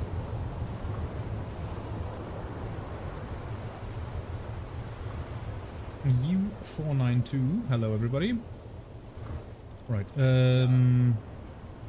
CO, get your bolt decoys. And then we also have some more stuff to store. That was a mistake. 8 and 13. And 17. There we go. Both engines stop. Alle Maschinen, stopp. And we'll send over the CO. And our newest addition. Where is he? Engler. There we go. You guys can go. I would like to see your cargo. I will take the ches and I will take the vegetables. Thank you very much.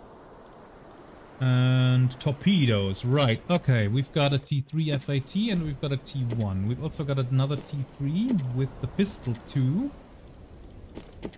Yes.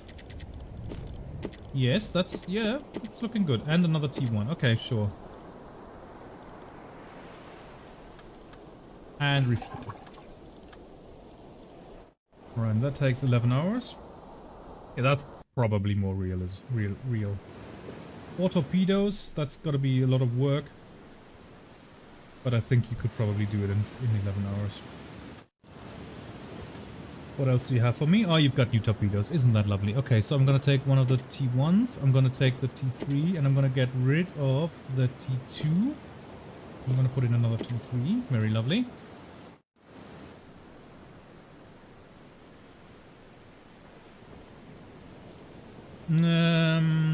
Hang on.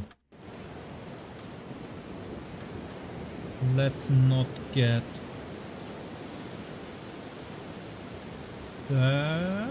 No, hang on. No, those are all good. Okay. Let's hold off on... No, I can't.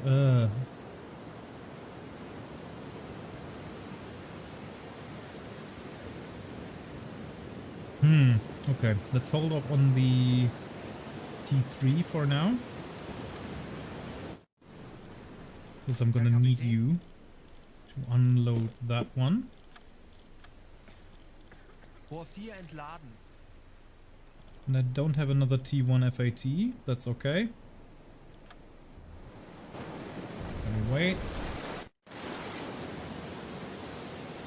Oh, did you put one in the tube that we weren't supposed to? Yes, you did. Get that out. That's our iron reserve, those old things. Put in a T1. We don't have another T1 FAT. Okay. But I want it. There we go. And then get rid of... I guess... No, don't get rid of any. We're gonna... Yeah. Okay. No, did you put that in? No, you didn't. Okay. Load that. Ich könnte etwas Hilfe gebrauchen. Jawohl, Herr T1 Kanone. FAT, T1 FAT. So these two, starboard side, these are excellent for a salvo. So we're gonna open the engagement with that, with a salvo. If one hits, if they both hit, great. If they miss, they will go into a search pattern. If we decide to fire on a warship, we have a T3. If we decide to fire on a single ship going around, we'll have the Tube 2. So this is brilliant. And we've got 2 T1s with the old pistol in case of emergencies. I don't really want to use these old things because they're a bit unreliable. And then we've got another T1 with a pistol 3 in reserve. And let's see if we can get anything else. Got another T3. Take it. And food-wise, we're looking very, very good. Okay, nice. Return to ship, and let's reload those last torpedoes. That last torpedo, singular. Rudder hard to starboard, and that's lower stern. That was a decent reef stock. Herr Kaloin, Right. Strike the colors, and our boat is getting flooded. It actually is. That's awesome. Herr Kapitän, Lenzpumpe einschalten. Yeah, you might wanna wie lauten Ihre Befehle, Herr Kaloin? close that hatch, man. We have a bit of rough weather here. Did it spill to any other compartments? No, not yet. Okay.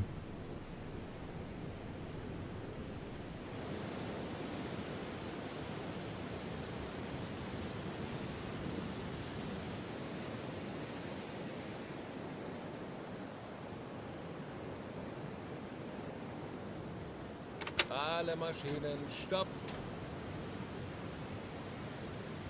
Oder mittschiffs. And both engines. Slow speed ahead. Langsame Fahrt voraus. And then let's finally get to our patrol area, shall we? Kurs setzen. We've been avoiding that for a while. But now that we're properly stocked, we can absolutely do that.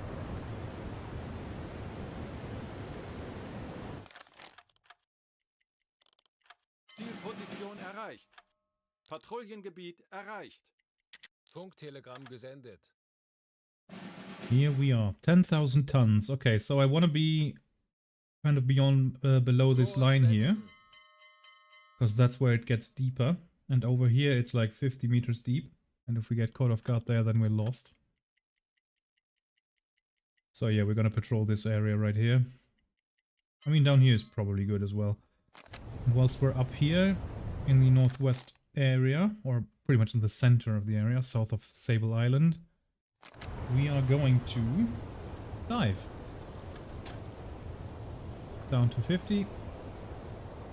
Tauchen auf 50 Meter. And let's also find out how deep it is here.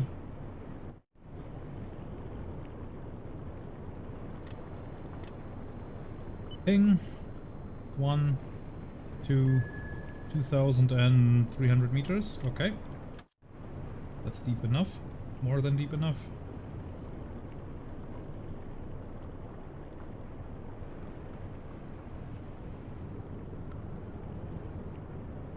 All compartments are dry. Lovely. Auf E-Motoren wechseln. Raumgeräusch, mittlerer Konvoi. Grad 285 Grad. 285 degrees. So that's port side. Almost abreast. So that's slightly 25 15 degrees more to the front than abreast. Very nice. Good spot. Immediately got a convoy. Herr Kaloy, Very nice.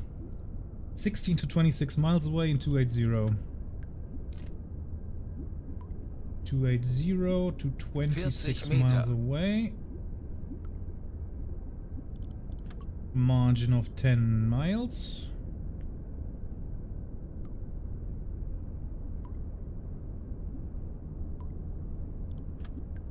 So the convoy is somewhere on that line. 50 Meter. 2128.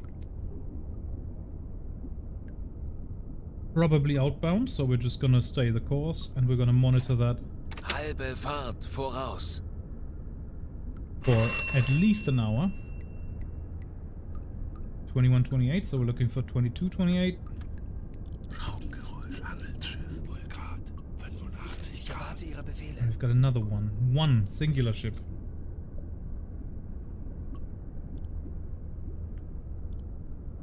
'88. 5 to 10 miles. That's very close by.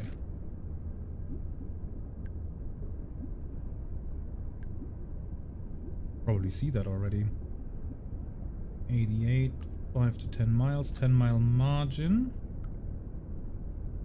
5 mile margin, sorry. And at 2137. Herr Kaloy,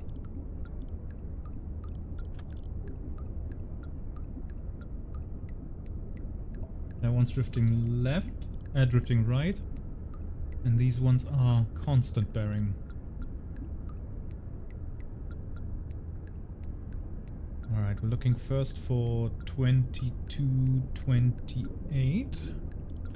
Aktuelle Tiefe 55 Meter.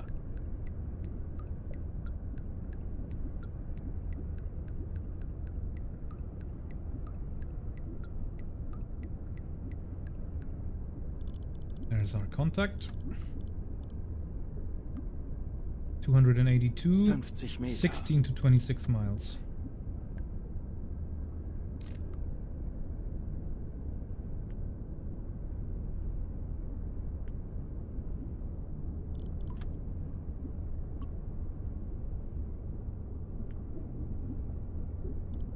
right there.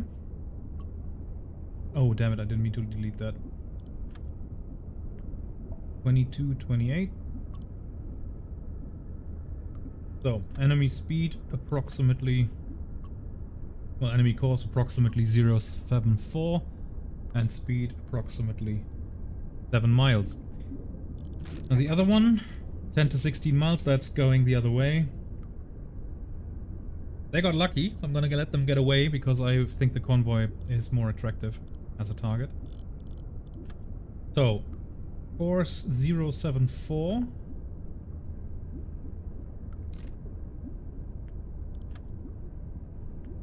And a speed of 7 knots, as always.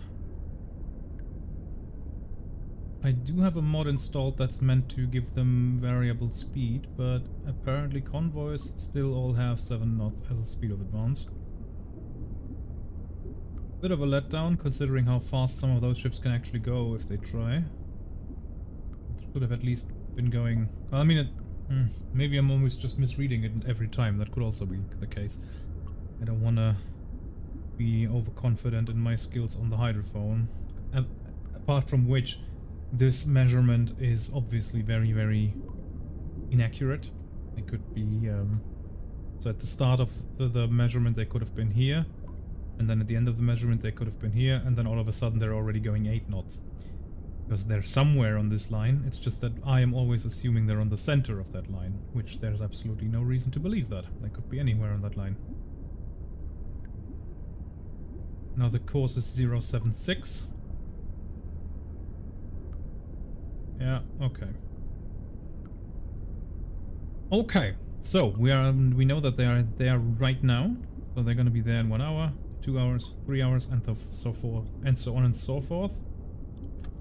So that'll be 23, 28, 00, 28, 01, 28, 02, 28, 03, 28, 04, 28, and so on and so forth. Now we can be there. Kurs setzen. 22 hours. We can be there in 2 hours probably.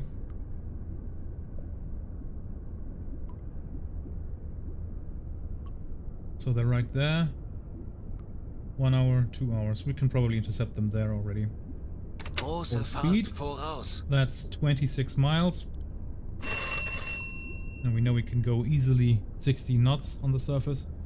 22 divided by 16. 1.3 hours. We'll be there early. We'll probably do something like this. Kurs setzen. But most importantly, we need to surface.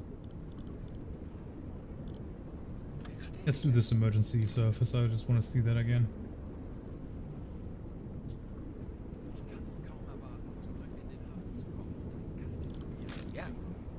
Ja. One of the sailors just said that he can't wait to come back home and drink a cold beer. I agree. Aktuelle Tiefe 45 Meter. Right, so now 85% of air. That's emptying the tank rather quickly. Well, I mean, makes sense. We were on full pressure and we were not that deep.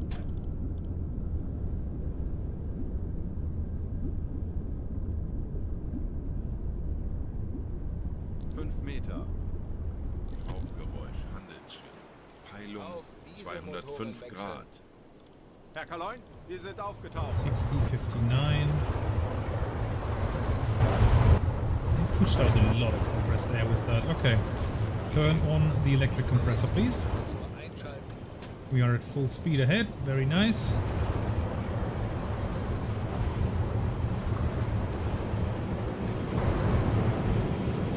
Yeah, the diesels are not gonna like that. Yes, they don't. Just from a cold start immediately on high revs. Don't do that with your car either.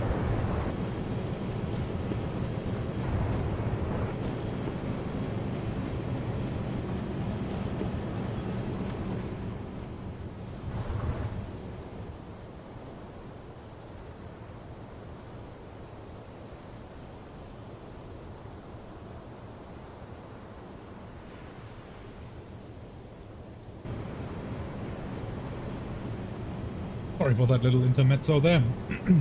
I just had to finally eat the rest of my dinner. There we go. Now I'm full back. You have my undivided attention. Yeah, it's a great piece of song, isn't it? It's Klaus Doldinger, absolute genius. Also, I'm probably gonna have to cut that out. YouTube's not gonna be happy about that. Neither is Twitch. But it's a brilliant piece of soundtrack.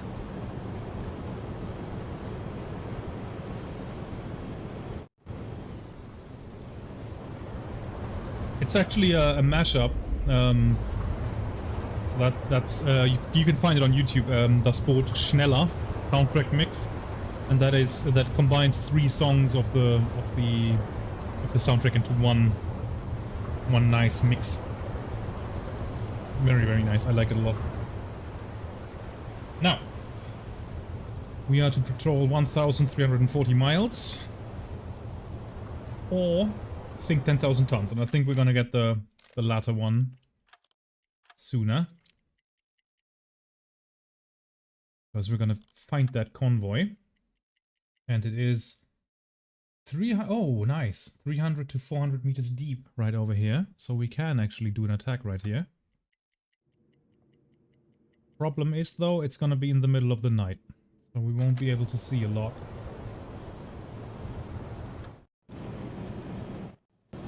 But that can be fixed. Ja.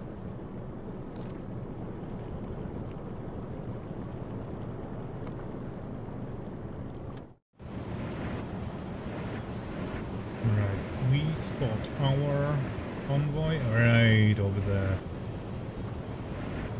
One in the front, that's an escort. 2, 3, 4, 5, 6, 7, 8, 9, 10. 10 ships at least. That's gonna be good.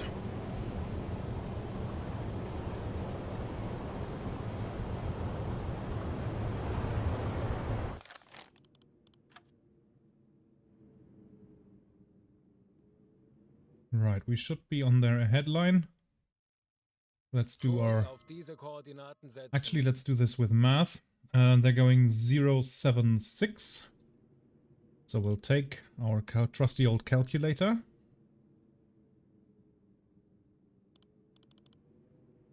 $7.76 minus 90 is minus 14. Plus 360 degrees to get a positive value. And that is 346. So our approach course is going to be 346. Kurs 3, 4, 4. Ah, come on. 3, 4, 6. Kurs 3, 4, 6. There we go. And a save, sure. Actually, that's good timing for an autosave.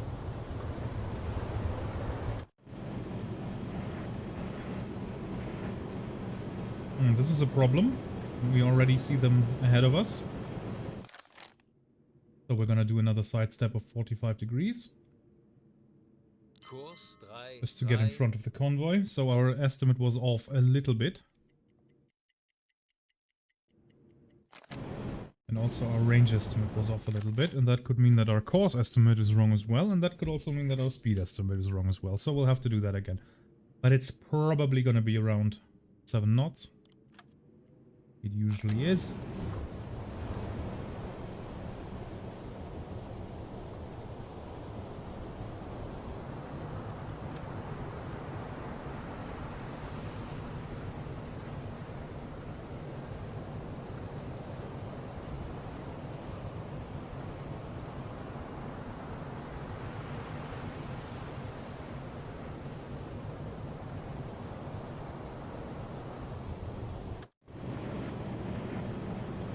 Let's see again.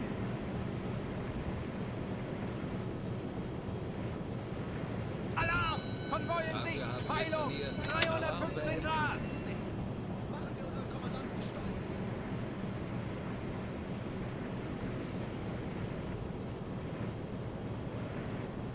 Stay calm, everybody. There's no need for this. 1, 2, 3, 4, 5, 6, 7, 8, 9, 10 vessels. Still.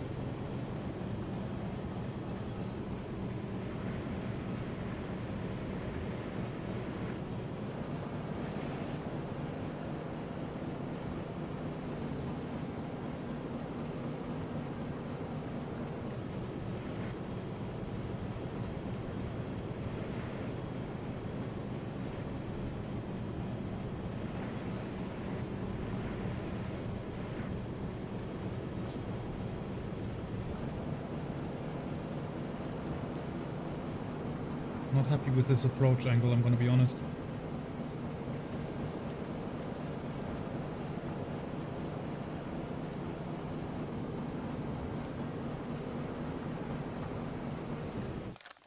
What's with the depth? Ah, see, now it's getting shallow over here. Konvoi in Sicht! Heilung! 315 Grad! Yeah, and they know this. That's why they're going... That's why they're traveling right here and not right here. Very smart, gentlemen. Very smart indeed.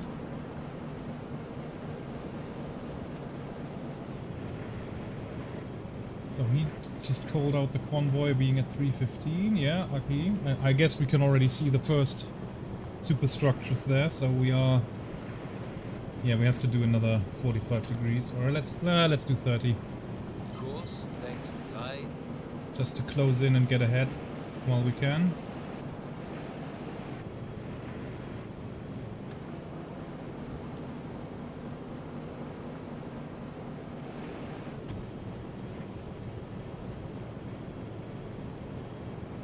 Convoy 278, yep. So they're now directly port side abreast, basically. And we can get ahead a little bit. Yeah, so most likely they were here on the first spot and then here on the second spot, something like this. So it's still 7 knots probably. Well, that's 8, okay. And then by that metric, their course would be something like 073. Yeah.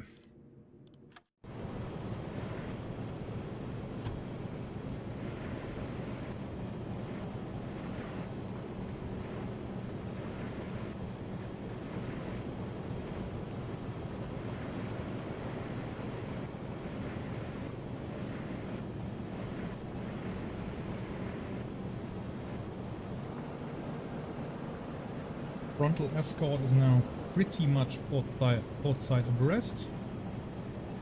So we're currently in the moment of overtaking.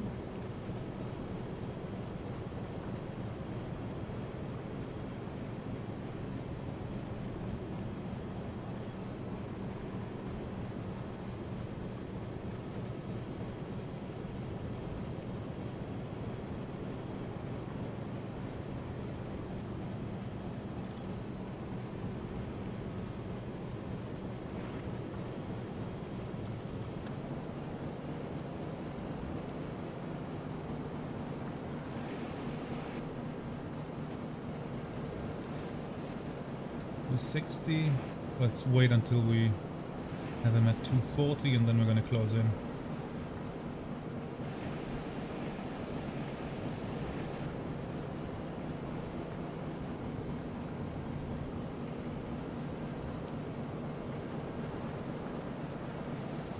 There he goes. 30 degrees to port. Konvoi in Sicht! Heilung! 240 Grad! 0. We know. Calm down.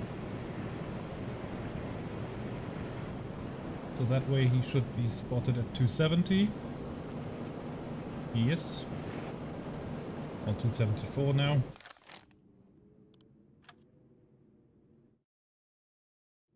So they're somewhere over here. And they're still going their speed and their course of 0.7, 3, something like that. So the plan is right now to close the distance and then at some point turn at a right angle towards them so we have a good impact angle and dive at that point and already be in attack position. That's the idea.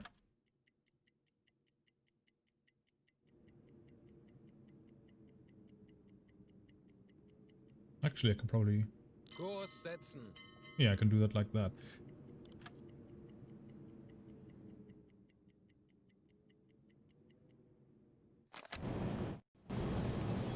(1 a.m.)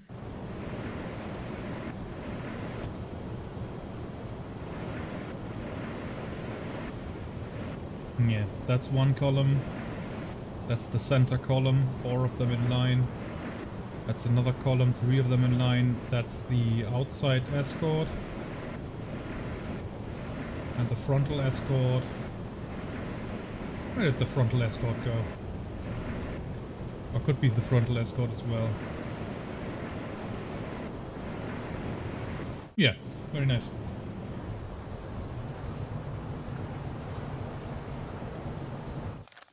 Looking good.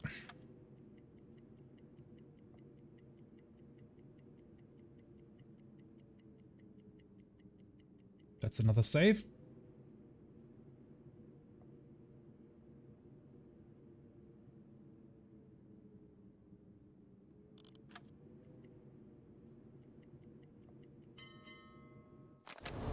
Ding.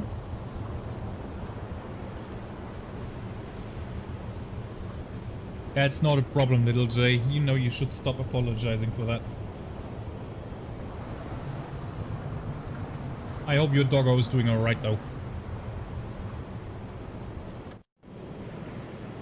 Alright, there they are. You didn't miss much anything. Anyway. Didn't miss much anything, Jesus. Right, we now spot them in 300. And further astern than that.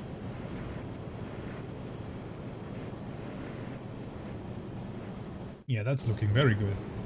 Both engines, well, first dive. Auf Seerohrtiefe.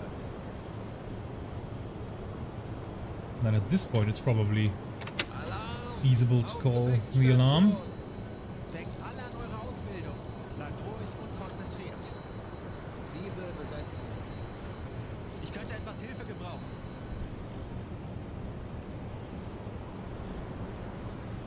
Right. You go on the TDC. You go on the Horchraum besetzen. hydrophone. Engler will lead the attack. Sure, why not? Etwas Unterstützung. It's his watch. Ja, Might as well do it. Ich kümmere mich darum.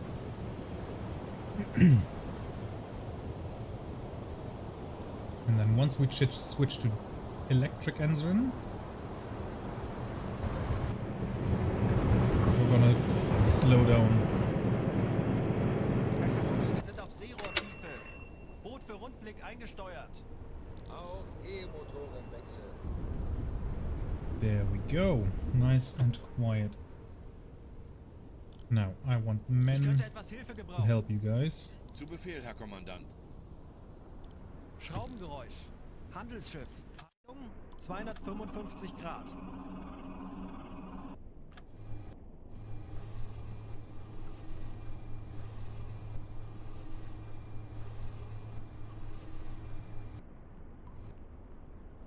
And here we are again.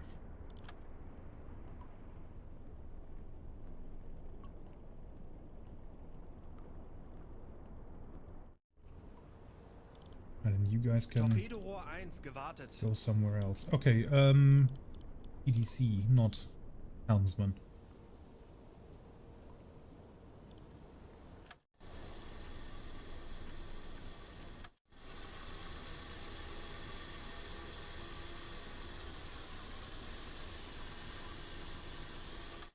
Our first shot is likely going to be a salvo out of tube 1 and 4. And we're gonna set the torpedo speed to 44. And the enemy speed to 7. There we go. And we can do 44 because our first salvo is gonna be with T1 torpedoes, which, as I explained earlier, they are the steam-powered torpedoes. So they will have only a range of 5,000 meters, but they can run 44. And the quicker they are, the smaller is the chance of you missing. Target length, we'll leave that at 100 just to keep the salvo spread nice and closed off. Torpedorohr 2 gewartet. Ah, he's just doing... Okay, he's automatically Maintaining one tube after another. That's nice.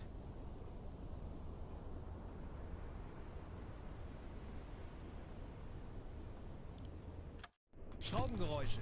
Großer Konvoi. Peilung 65 Grad. Torpedorohr 3 gewartet. Herr Kapitän? Another convoy.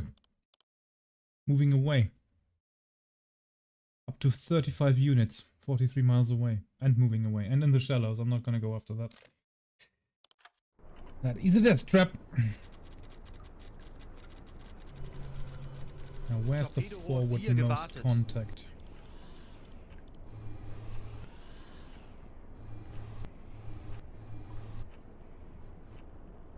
I already see the superstructure on that one.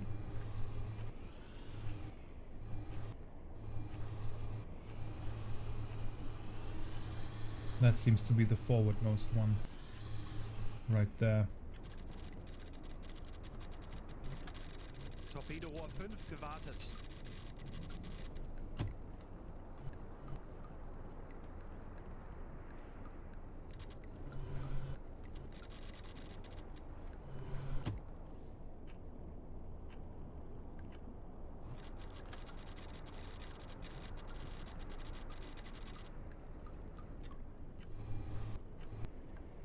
Yeah, so that's the furthest away column.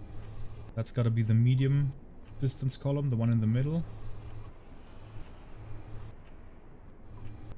That's a C3, I think.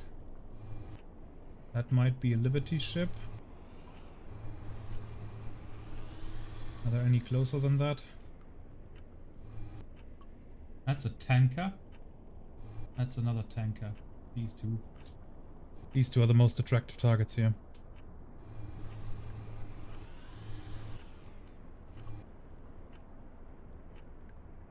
And that one, also a tanker, I think. That's a freighter. That might be a destroyer.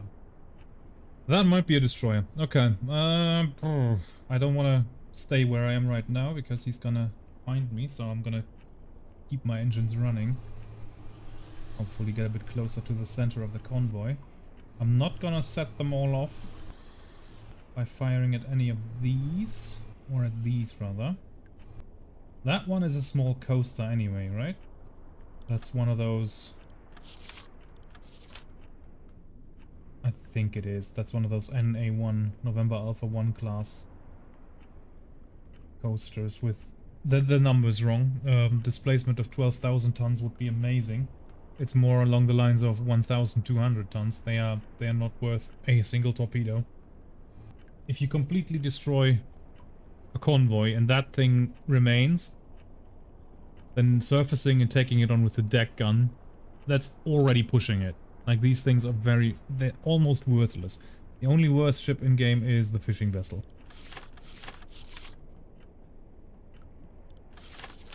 Like, these coasters, they're absolutely worthless.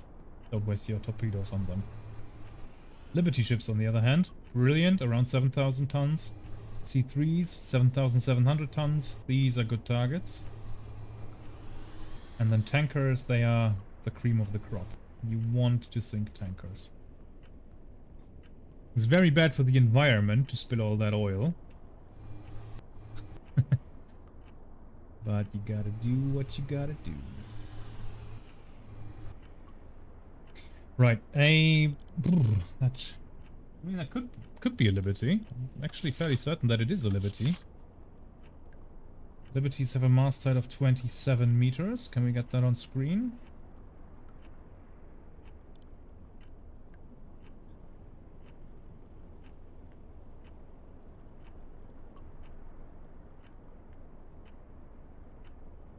Actually, is there a mod for that? I'm using the... I'm using just basically JPEG files and projecting them onto the stream window. I don't even see those. I have to tab out into my streaming software to see that every time.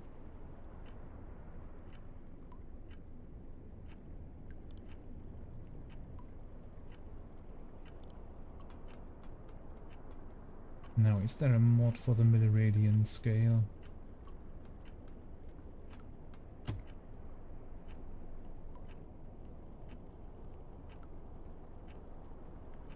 Steady meter MRAD?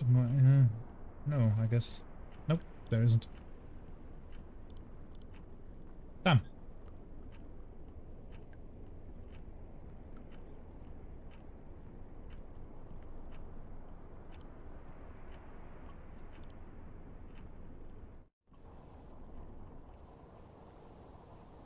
Who's that? Wie lauten Ihre Befehle, Herr Kaloin? Peters. And Rossmann? Ja, Oh, they're Yeah. both on your... Okay. So if he finishes his report in the conning tower, is he gonna go away then?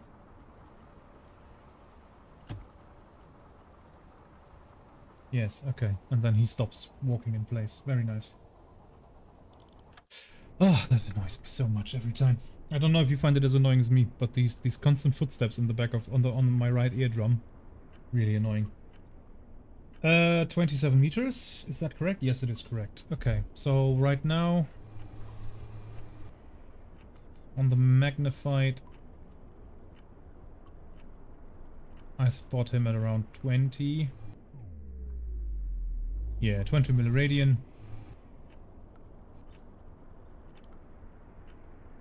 So that's 4.95 kilometers.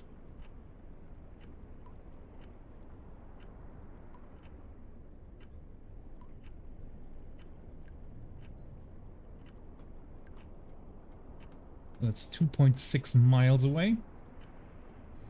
In 305.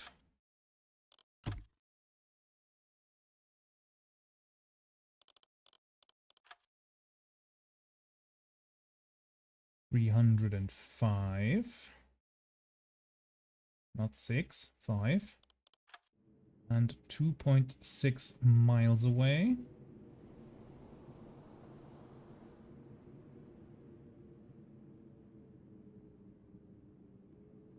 Nine cables, 1 mile. 1 mile. 6 cables, so he's right there.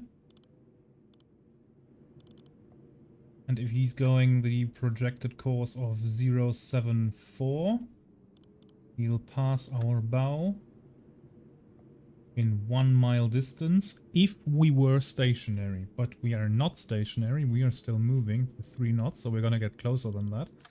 So as of right now, this is looking good. Less than a mile in front of us. I might fire at the Liberty.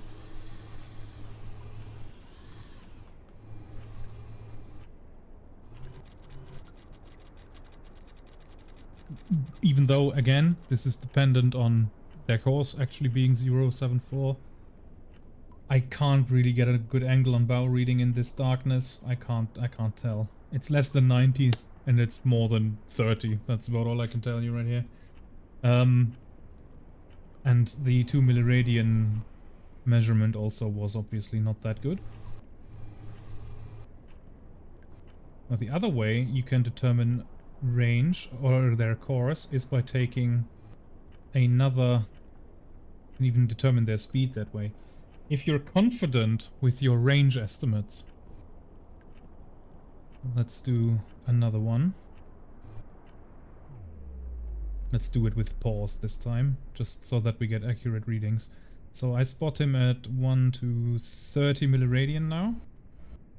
30 milliradian at 0, let's call it 308.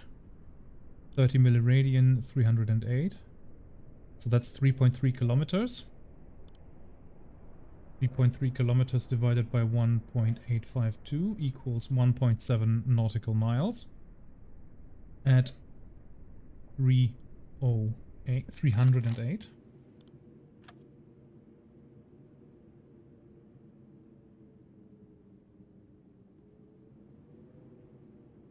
Let's put it right there. And 1.7 miles. So 5 cables. 1 mile. 7 cables. So we see him right here at 0201. Get rid of the other old nonsense. Just keep that spot right there. 0201. That's, we have him on range and bearing at that point. And now let's wait for 3 minutes. So Herr Kaloin, wir haben unsere Position erreicht. thank you. 204.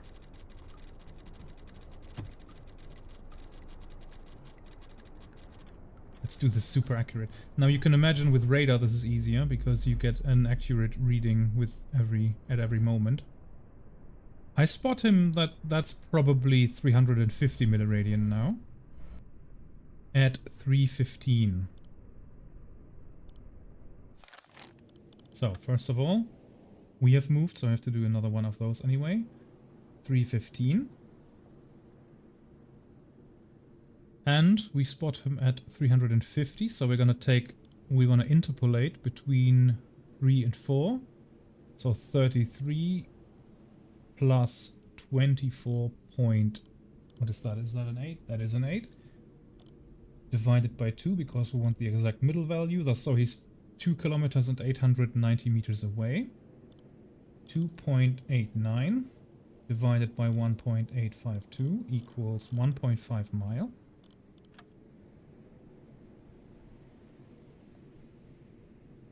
1 mile. 5 cables.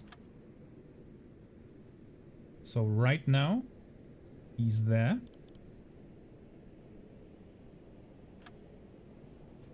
O2, O4. Now let's wait another 3 minutes.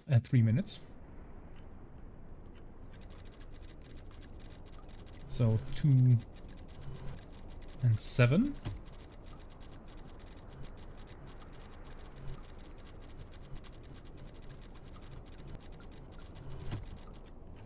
Let's also pause this. And now with his foremast, that is 50 milliradian, pretty much bang on. And we spot him, let's do the center line here, 326.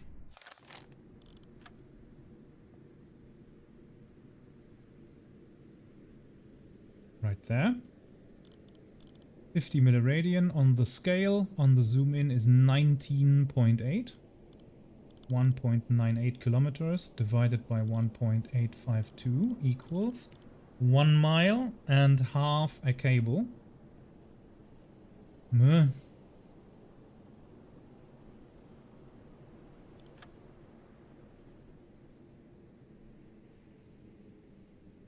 One mile.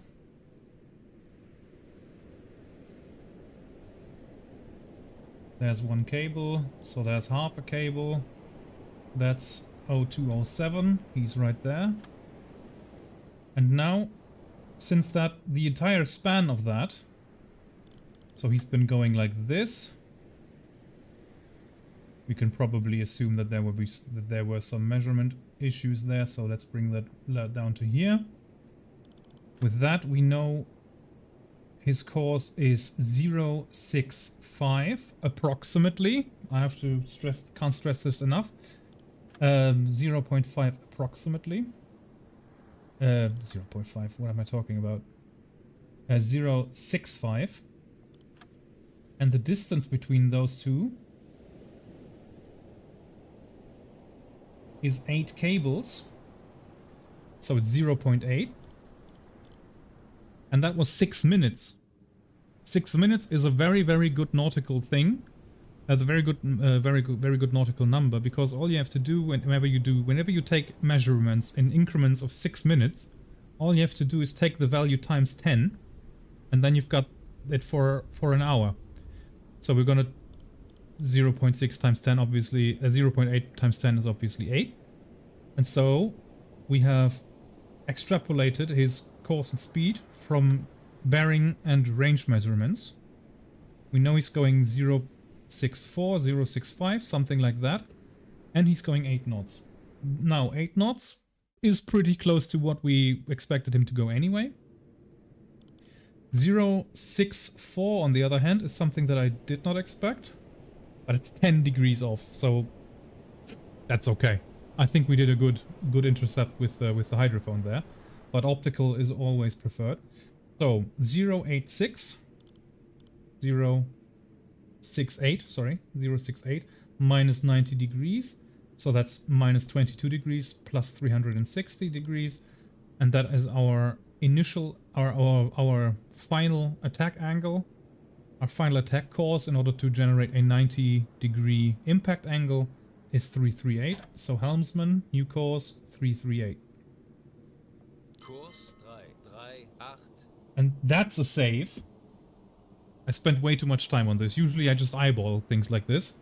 Or basically I do these things in the back of my head. I've never taken the time to actually explain all of this. I hope you got something out of this. Maybe I'll clip that and upload that as a separate video. Yeah, and nowadays we would do this with radar, because with radar you immediately get bearing and range. You don't have to go into your distance charts and stuff like that. And with that we can also, I mean, theoretically, we know his line goes like this. We want to shoot when he's somewhere like here. We can imagine, like, that's 8 cables. We know the distance to him when we want to fire will be 8 cables. 0.8 times 1.852 equals 1.4 kilometers. So we can set our distance calculator or our distance measurement to 1.4, and then we'll most likely be correct with that. Shall we try that? 1.48 when he's at 10 degrees port side? We can.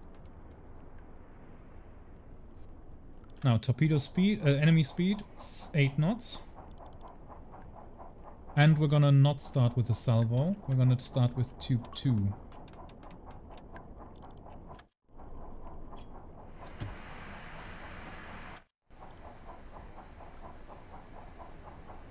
Yeah.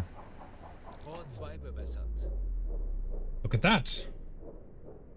Laugh at the spam bot, chat. Laugh at him.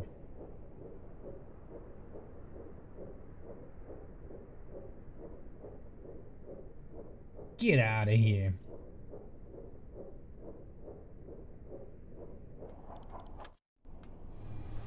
So, target speed is 8. Set. Torpedo speed 44.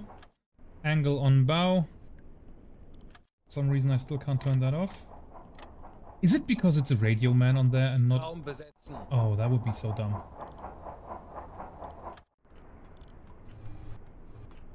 Because I used to be able to turn that off. And at some point I started using radio operators as Ich könnte etwas Hilfe gebrauchen. personnel. No, still doesn't want to let me turn it off. Okay. Then you can go back to command and you can come back to the TDC. Ich benötige hier etwas Unterstützung. Verstanden, Kommandant. So, angle on bow. Green. 80. Range is set. Speed is set. Everybody's happy. Torpedo is set to 8 meters. That's probably good. Is it set to magnetic? Now it is. Now let's see if that works without a range estimate. Los! And a speed estimate determined by Dead Reckoning. Herr Kapitän? If that misses, I'm gonna be very sad. And if that hits, I'm gonna be very, very happy.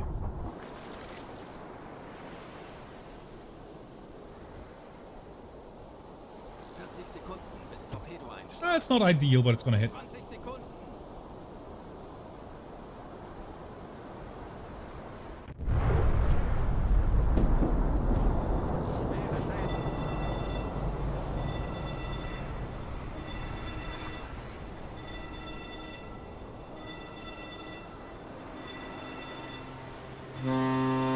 I'm really happy with this. I'm really happy with this. Dead Reckoning is the most basic form of any sort of navigation. That is, you just have to know this if you are working in the field. Yeah, so we can deduct from that every ship in the convoy is going 8 knots. They're probably going to slow down a little bit now because they're going zigzags. So we're going to set that down to 7. And yeah. Herr Kaloin, eingehendes Funktelegramm. There's a tanker coming right across our bow. There's another one. Okay, both engines stop. Alle Maschinen stopp. No chuff, too tough. Hell yeah. And both engines Kleine dead Fahrt slow. zurück. Stern. Get some distance in there because that thing is coming way too close. With an angle on bow of 20. And we spot her in 2-7. Almost port side abreast. So no matter what the distance is. Rohr 2 geladen. Something like this. And only 20 degrees off of that. So that's like... Oh, whoops. Something like this, and then only 20 degrees off of that, so that would be 5, 10, 20, something like this. And he's probably closer than that. That would be a mile. He's closer than that. Maybe something like this, and then only 20 degrees off. He's basically just crashing into us at this point. Well, not really, but almost. So let's go astern a little bit. And get some distance between us. It was alright, wasn't it? Could have been a bit further forward. But I'm happy with it.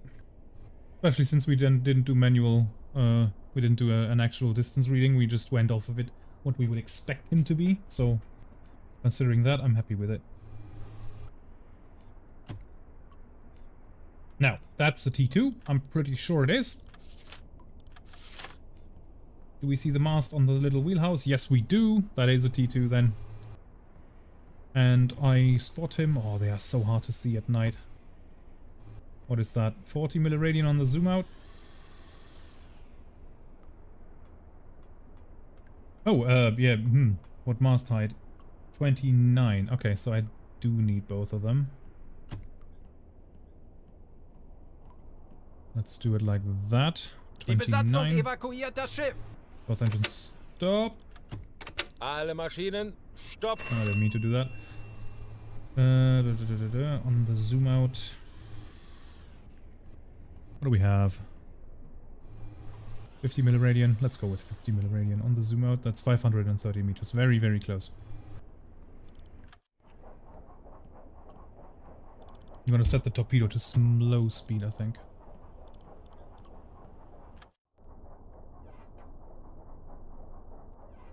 Did you already load a torpedo? Nice.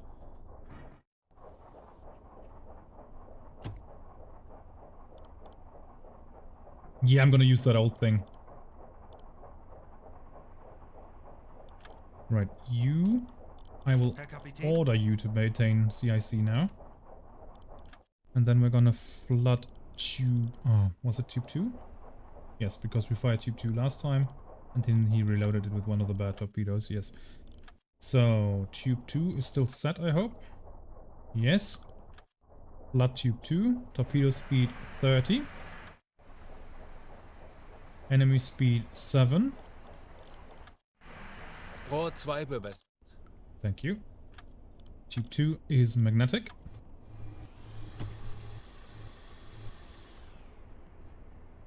Angle on bow is green 80. And the distance to target on the unmagnified is still 50. So that's good. The depth 7.1. Yeah, 8 is fine. Tube 2. Launch! Yeah, the tankers always look like that. I'm surprised why that is. Ich erwarte Ihre Befehle.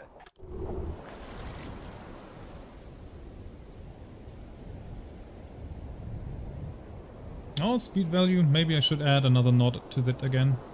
Although, nah, it looks fine. Hopefully the pistol connects on those. Oh, even those are armed. Look at the... Oh no, that's the Liberty behind her. The Fort Dearborn. Feuer an Deck! Right in the fuel Schwere cells. Schäden. Sie gehen unter! Eine weitere erfolgreiche Unternehmung. Gute Arbeit, Männer. Right, maintain tube number 1. Oh, actually, no, don't do that. Ich erwarte Ihre I Befehle. think we still have time to load in another T1. Maintain and load. Snapped in half, she's gone. There's a C3 dead ahead. Yeah, that's the one. Okay. Okay. Flood tube 1 and 4. Go to the CIC quickly. Sorry, I'm pushing you around like that, Richard. It's nothing personal. Very good. Flood tube 1 and 4.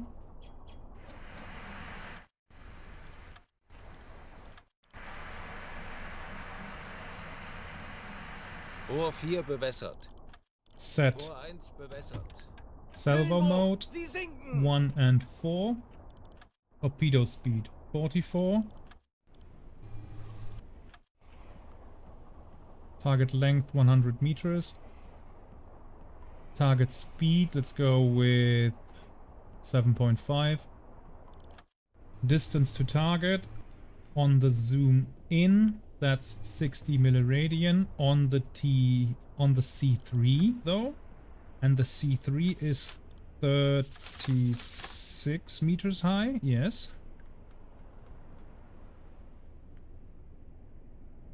There it is. 36 meters high. 50. Was it 50 or 60? Well, that's 60. That's 70.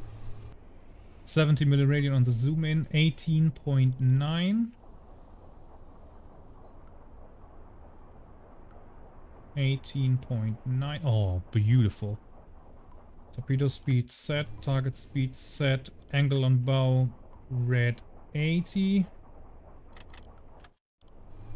Aim somewhere there.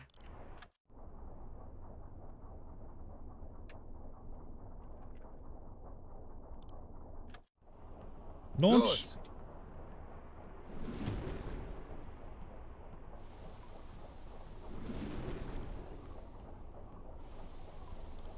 It's not that hard, I have to say. I don't want to sound like an asshole, but it's still... Herr Kaloy? That sounds so bad, but if you know what you're doing, then it's alright. Right, now you can reload. First of all, maintain that to Betrachten Sie es 3, als erledigt, Herr because we Kaloy. can still use that. Herr Kaloin? Ah! I forgot to set the FAT. They might be turning away too fast. Ah! Damn it. That's because we don't have a setting for that on the TDC. I have to go into this menu and I never do. That's why I missed that. Damn it! Okay, if they miss, it's on me. Well, who else would it be on?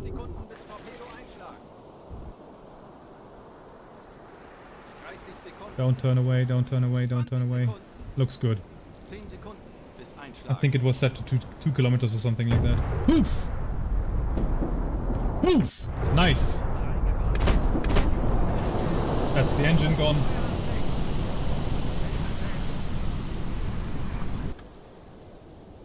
Right, what are you loading there? I can't leave you alone. I have to tell you what to do. Jawohl.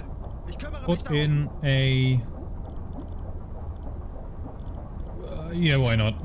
Just do that. Yeah, she's definitely going down. Like there's no question about it. 2 torpedo hits below the keel. That's gonzo.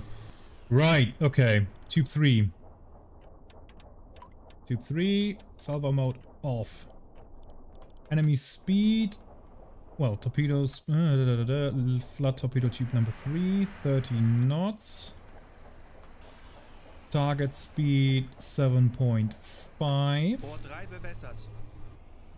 And I spot her on 90 milliradian. But that's a different chart. 27 if I remember correctly.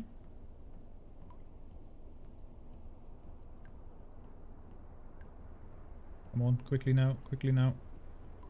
27, there we go.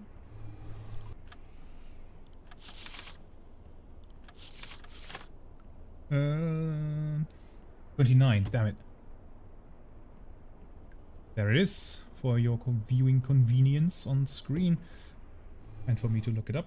Although I have them printed out, I could just look at the printouts, I'm gonna be honest. What is that? 90 milliradian on the magnified, yes. So right side of the column, 90 milliradian. Yeah, 90 milliradian. That is 11.8.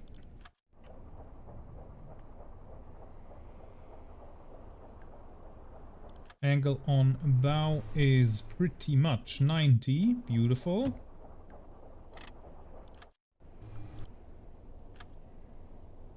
8 meters, that's all set. It's not an FAT, so it doesn't matter. Launch! Los!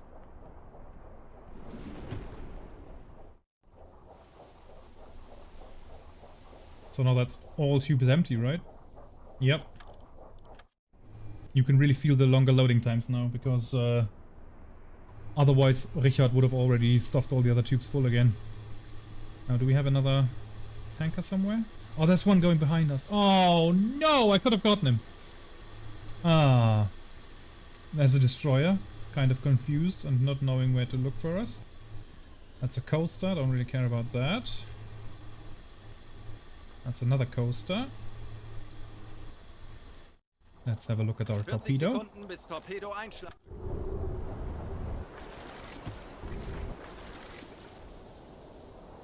Sekunden. Oh, that looks... 20 Ooh, Sekunden. maybe underneath the engine. 10 Sekunden bis Einschlag. Fehlschuss. Holding it a misfire already, Feuer but we an hit Deck. in the engine. But I think the engine survived that, and also we don't have any fuel explosion. She might survive that. We might have to give Die her another Besatzung one. evakuiert das Schiff.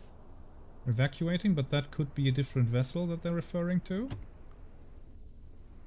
Oh, but she's on fire. Any moment now she's gonna explode, so I would evacuate probably. Torpedorohr 5 gewartet. Why did you maintain tube 5?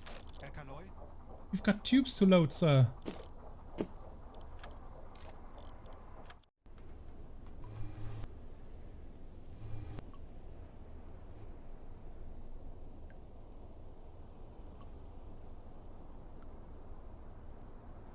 Both engines dead slow Kleine ahead, Fahrt hard to voraus. starboard. Ruder, hart Steuerbord.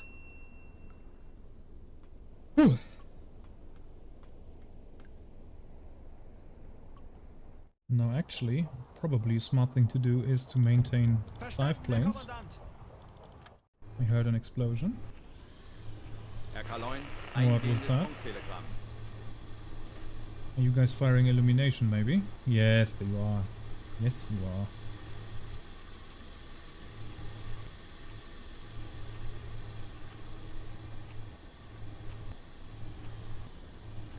She's probably doomed. And I think she's doomed as well. She stopped. So even if she doesn't go down, we can always come back.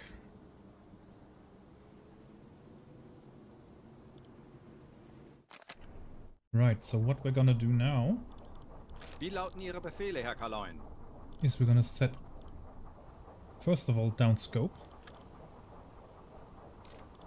You're on battle damage control now. Ooh!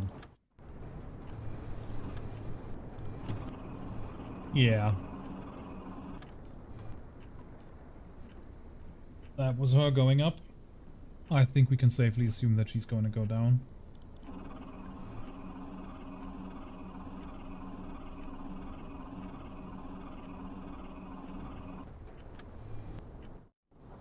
More Herr explosions. Kapitän, You go on leadership. ich benötige Ihre Unterstützung. You're on Folgen battle Sie damage mir. control. Jawohl, ich kümmere mich You're on the darum. dive planes. You're on the engine. Ich könnte etwas Hilfe gebrauchen. And you are on the Verstanden, hydrophone. Herr Beautiful. Kommandant. Everybody. So hang on, we've got 19 out of 20 sailors are on duty. Only one person slacking off, and that is Herr Kapitän. Lorenz. Okay. Yeah, so what we're gonna do is we're gonna dive away. Oh yes, thank you for the clipboard. Very informative. Thank you. Thank you. Thank you. Thank you. Thank you.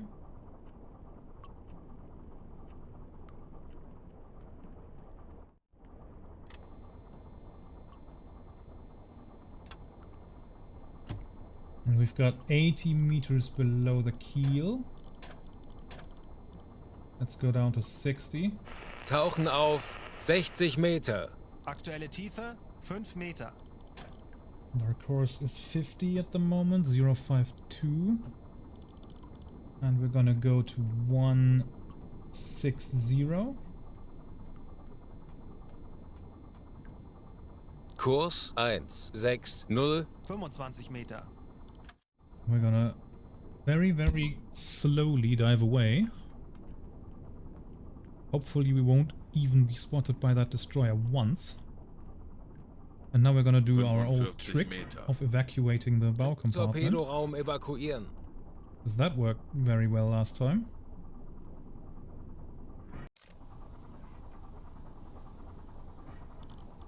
And we're also gonna cut the power to that, because we don't need that room.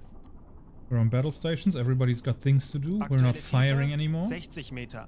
So if there's a hull breach, then it's immediately contained.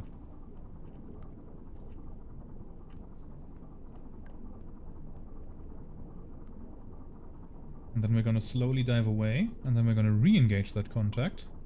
And after we've cleared the contact, we're just gonna reload all 4 tubes. So this is the most, probably the most realistic attack we've done so far. We've attacked them, we've fired all of our tubes. To be fair, we fired one of the tubes twice. Handelsschiff. But Peilung tubes are now empty. 55 Grad. We disengage, stay quiet, re-engage, and then once we're away from the convoy, then we're gonna reload our torpedoes. And then we're gonna re-engage, shoot all 4 torpedoes again, disengage, and then we're probably out of torpedoes at that point. So, all leaders on command, one of our boys on battle damage control.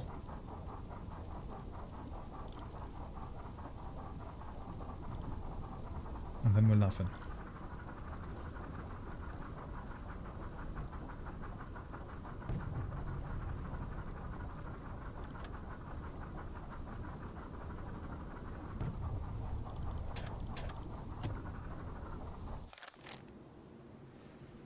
Still turning.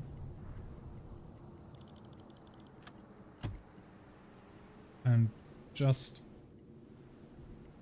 50 to 100 meters. Oh, it's getting more shallow over there. And then it gets deeper. Out here it gets deeper. That's 6 miles out. Okay. Not ideal.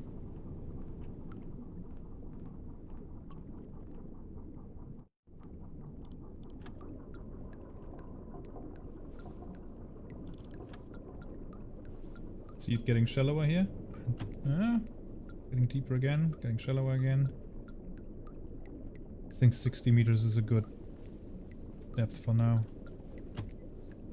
Should get more shallow as well. Should get below 50. We have to get up a little bit, I think.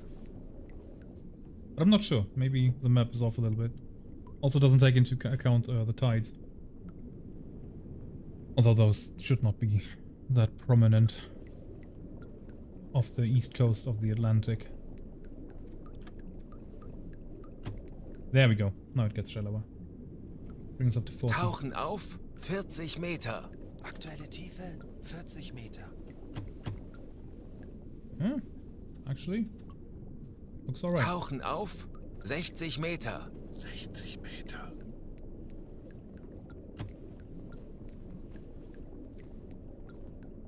Yeah, we got off scot-free. They never had a lock on us. Ever. That was brilliant. Man, that was picture perfect, really. We had a lovely Dead Reckoning targeting solution. We had good hits. I think no misses. Yeah, not a single miss, even though one of them looked like it. Oh no, we opened the engagement with misses, right? I can't remember. Oh no, that was on the Wolfpack. And the destroyer never caught on to us. So, pretty good. I'm happy with myself here. That was neat. What are the contacts? Ship propeller, 1 unit, 43 plus miles away. And ship propellers numerous, 5 to 10 miles away. They're probably in our dead zone, right behind us. So, turn 20 degrees to port. Kurs 140. Senken das Wrack. 190 Grad. And then he spots the rest of them. Ich erwarte Ihre Befehle. Sinking ships, several. 4 to 9 units. 4 to 9 sinking wrecks. Ooh, whoopsie. Was that me? He's not picking up the rest of the group. Ah, he's counting the convoy as sinking ships, all of them. Okay. 8 to 18 units. Oh, he's counting the lifeboats with them? I don't know. If he picks up the lifeboats, I'm not sure about that. Give us another 10 degrees. Kurs 130.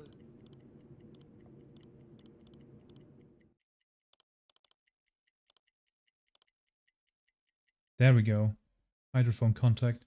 25 to 52 units, 10 to 16 miles away, moving away. That's them. Kurs Okay. setzen. So essentially what that means is they've stopped looking for us. There's no warship in the area, no hydrophone contact close to us, so that means we got off. Herr Kapitän? Switch to red light Licht then. wechseln.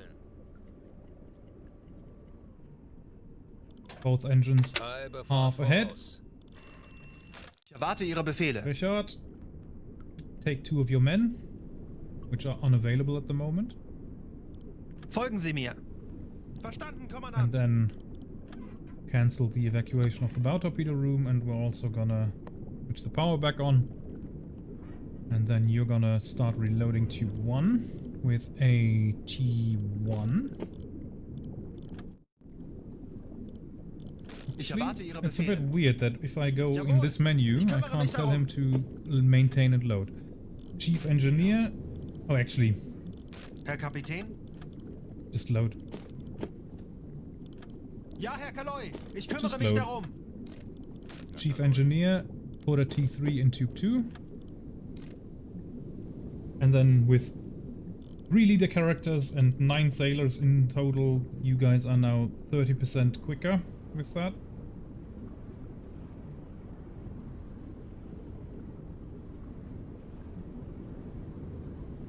$30? Why only 30? 45, that's what I'm thinking. 45%, hell yeah. Ah, he couldn't get into the CIC because there were already 3 characters in there. So only 3 are allowed at the same time, I guess. Okay, that's fair enough. Thank you, Colin. Thank you very much. And now let's reload the tubes. And visit that convoy again. Rohr 1 geladen. Thank you, Richard. And put another T1 in there. Ich erwarte Ihre Befehle. Richard, put another T1 in there. Thank you.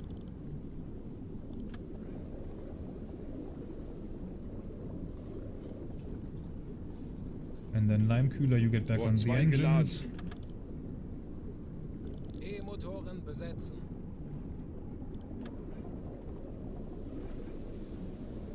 Rohr 4 geladen. And then Kaloi? my put a T3 FAT. No, my Verstanden, Herr Kommandant. T3 FAT into tube 3.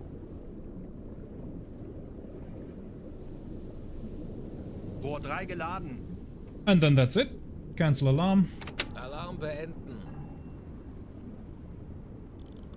Zeit für eine Auszeit. Everybody resume your standard watch Zeit für duties. eine Auszeit. You get a man, you get a man. And who's on? Who's officer of the watch, huh? Schraubengeräusche. Mittlerer Konvoi. It's Peilung Engler. 325 Grad. Ooh, okay. Wie lauten Ihre Befehle, Herr What do we Kapitän? have? They are in 322. Well, that's actually quite funny because we have them right here. Herr Kapitän? From here, their course was 065, something like that.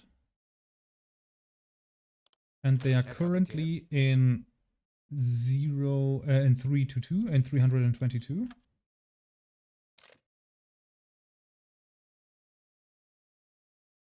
So that means I basically know that they are right there, 17 miles away. Is that in the margin? 10 to 16 miles. No, it's not in the margin. So they gotta be right on the edge there. Okay, good. Or they've changed course a slight little bit. That could be. So they are right there at 417. So we are also gonna go on course 068. Kurs 6, 8. We're going to get rid of all that nonsense here, because that is all old news. Nobody likes reading old news. Especially not on paper chart.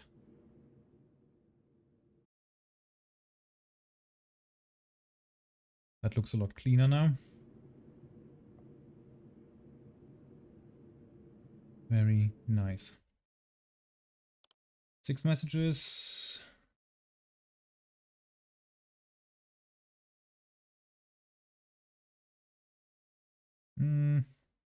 Kurs setzen. Right, 068. Something like that. Another save. Italy are beating Norway in the Euros. Well, Kurs 6, 8. is that uncommon? Right, and blow ballast. Anblasen. Aktuelle Tiefe 55 Meter. 30 Meter. Aktuelle Tiefe 10 Meter. Herr Kapitän? Elektrokompressor einschalten. I'm gonna turn on the electric compressor. And we're also gonna switch over to the diesel engine. Auf Dieselmotoren wechseln.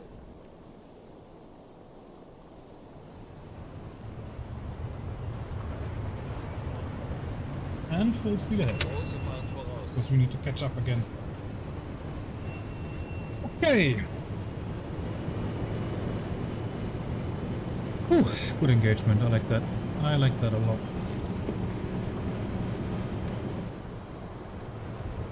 That was fun.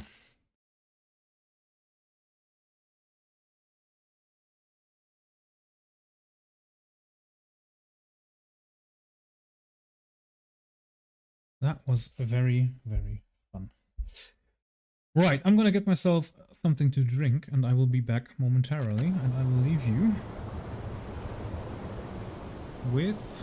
Oh, we don't have the... Ah, there's the moon. Look at that, with the moon reflecting off the deck like that. Ain't that pretty? Yes, it is. I'll be right back.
It's good, eh? It's really nice.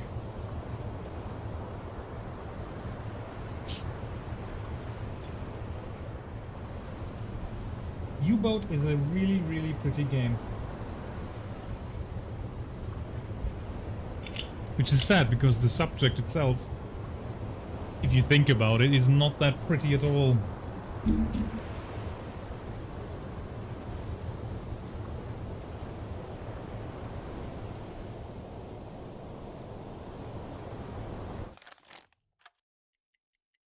Right, let's re-engage. Next attack's probably gonna be at midday. And they are really clever. They're sending their convoy just north of where it gets deep. Very smart indeed.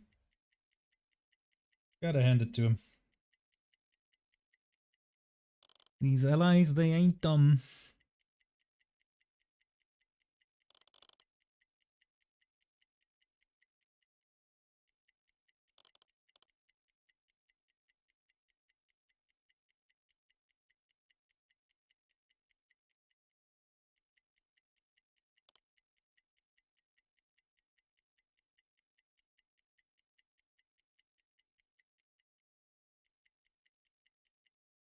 Right, and this was where they were at 4 o'clock, 4:17, and we know they're going 8 knots.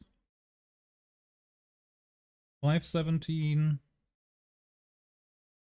Yeah, 6:17.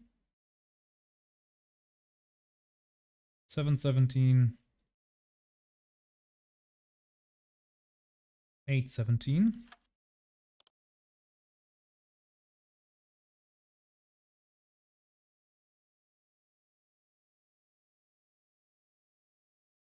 Let's do a little hydrophone check at 7:17. Because then we should just have overtaken them.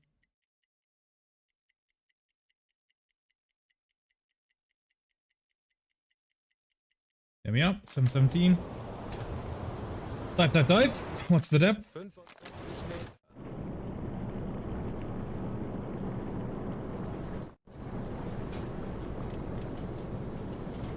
60 meters, okay. Bring us down to 40 then. Tauchen auf 40 Meter.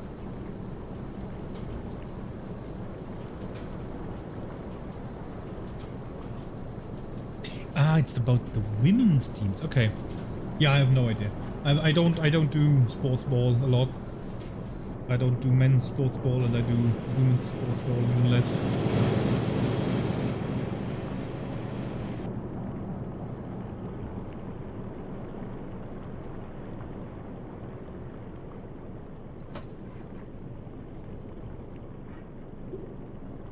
Aktuelle Tiefe 5 Auf Meter. E-Motoren wechseln. Thank you.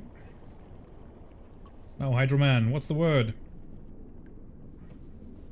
255. Right? 25 Meter. 225.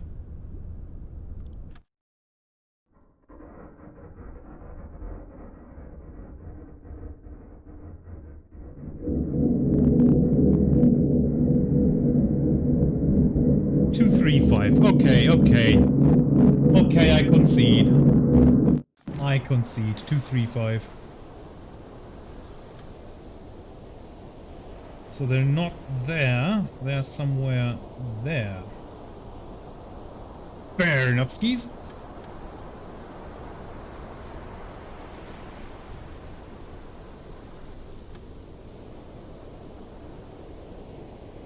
And so from that point...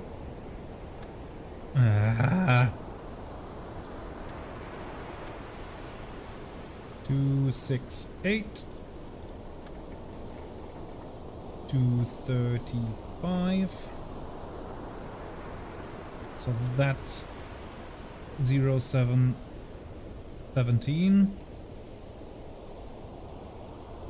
And from that point forward,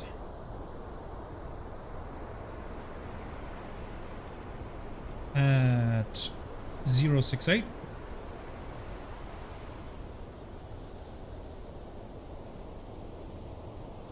With 8 knots.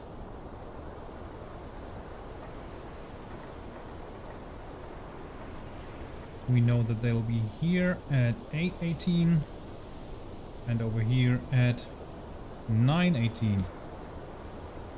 Beautiful. We can get rid of that old stuff.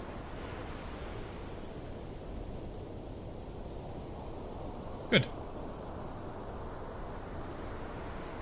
I can be there in less than an hour, so that's what we're gonna do. That is the boat. Full speed, but I think we're already going full speed. Yes, we are. Beautiful.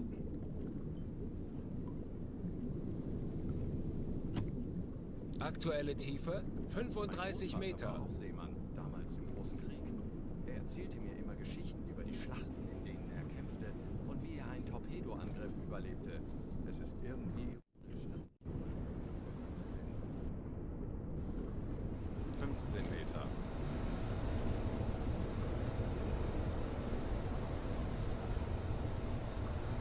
Yeah, I think rugby is more interesting, but rugby is unfortunately not really a national sport in my country.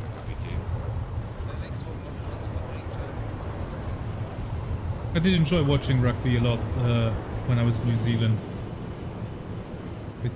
My high school had a very good local rugby team. Plus the Kiwis go absolutely crazy for rugby. That was cool to see. And it was also cool, that was 2009 and they were just doing the qualifications for the World Cup in football. That's soccer for my American audience. And they fought, they played against, I think it was Ghana or something like that, some African country. And the last time that New Zealand had qualified for the World Cup had been ages ago, and they did then qualify by beating this African country 2-0. And the Kiwis, they celebrated that like they had already won the World Cup. Like it's insane. They were so happy about that. And then in the first ever match during the World Cup, they had to play against Italy, which was the acting world champion at the time. And if I remember correctly, they scored a goal in like the 3rd minute or something. The New Zealanders did against the Italians, because what the New Zealanders did was a very simple tactic, because they were like the heaviest team in the World Cup, because they were all rugby players in their off time, and the Italians were the lightest team because they're Italian opera singers basically.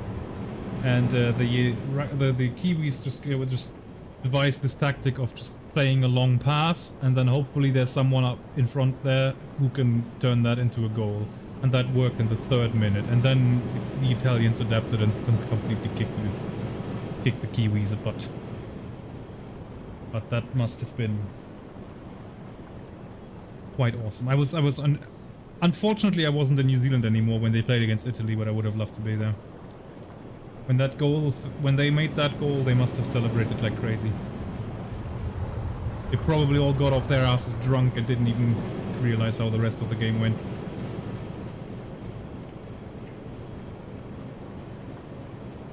Rugby is religion in New Zealand. Yeah, it is.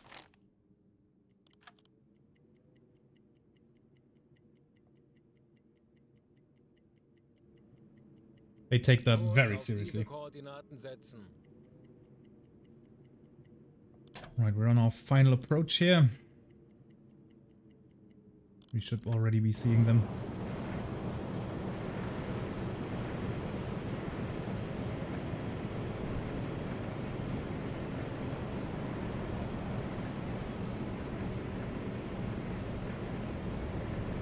There they are.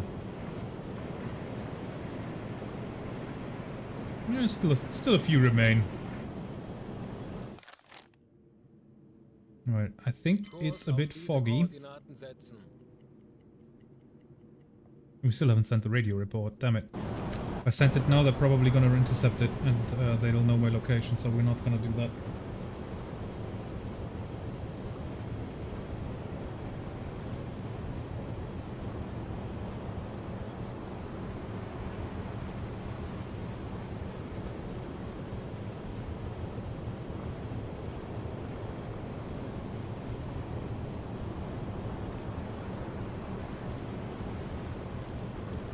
Zeit für eine Auszeit.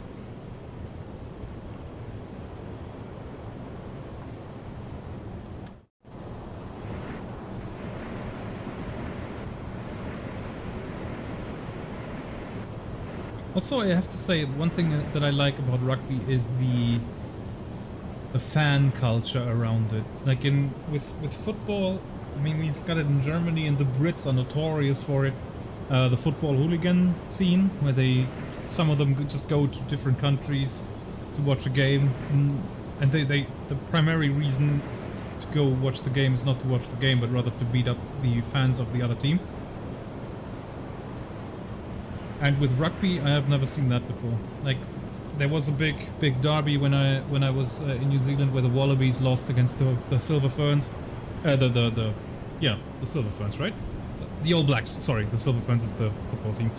Where the Wallabies lost against the All Blacks, and the fans were hugging each other and telling each other, "It's not that bad. Next time, I'm sure you guys are gonna win," and stuff like that. It was a wholly different experience than watching a football game in my country.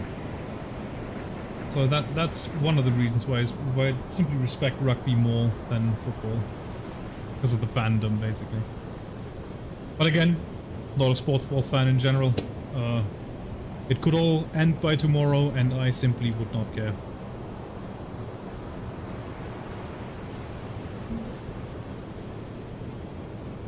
Yeah, you got the All Blacks, the Wallabies, the Springboks, and then what are the Brits called? The British team?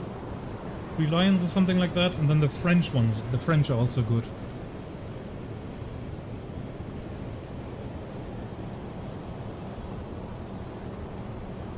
Silver Ferns are the New Zealand women's side. On rugby or football?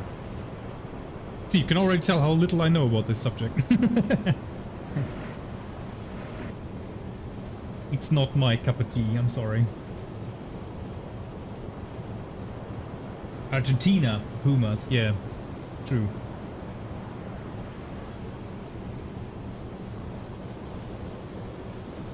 Oh, and then the other thing is obviously when World Cup is on, and you've got friends that are into the sports ball, then you go and watch the game with them, of course. And I remember when we played Brazil in 2014, 15, where we won that 7-1. We watched that in the PE hall in the Naval Academy, and public viewing on a projector screen in a gymnasium, basically, with 200 soldiers around you. That's a different experience. That was awesome, especially since the goals were coming in like crazy. We had a curfew usually, so we already knew when the game started that the last 15 minutes of the game we would not be able to watch because of the curfew. But the admiral, the school commander, he was with us as well, and the game was going so well that the second the curfew hit and the officer of the watch was trying to clear out the hall, he immediately stepped in and went, "No, absolutely not. We're gonna watch this to the end," and the soldiers get to watch that as well. Yeah, absolute legend, that man. That was a great public viewing experience, that was.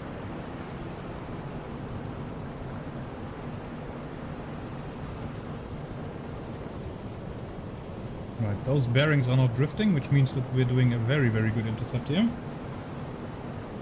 And I mean, naturally we are. We know their exact course and speed. Zeit für eine Auszeit. Range was off a little bit though. We should already be ahead of them, and we're not.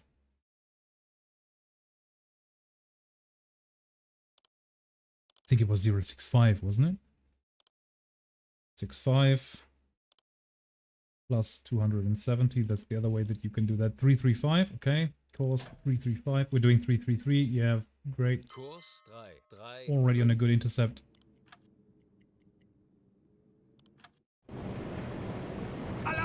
Calm yourselves. Calm yourselves.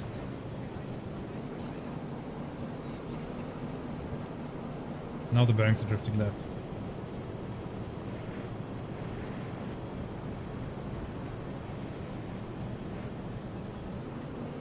Let's close them a little further.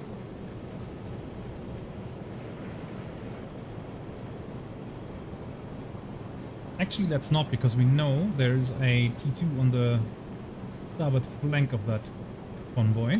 Kleine Fahrt, voraus. And we definitely want to get that. Zeit für eine Auszeit.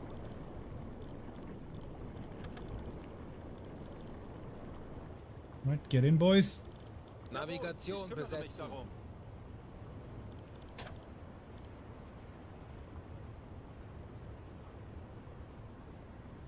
Auf Seerohrtiefe. Go down to periscope depth.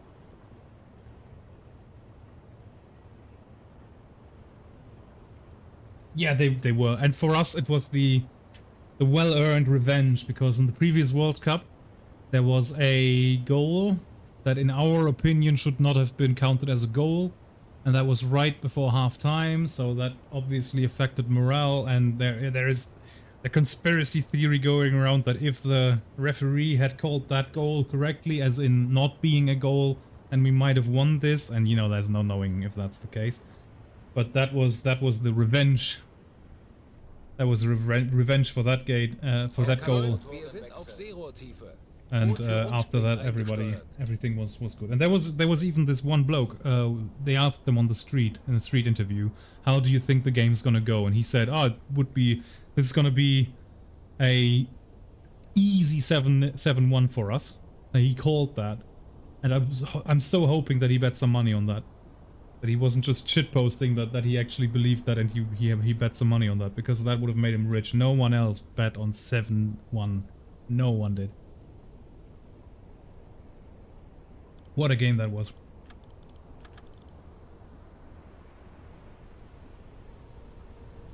We were still doing victory chorals when the next goal came in.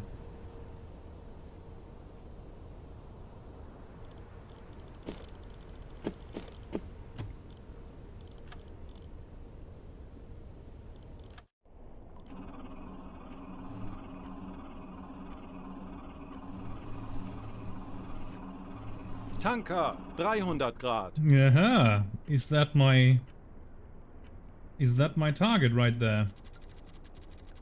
First thing that walks into my periscope. I guess it is.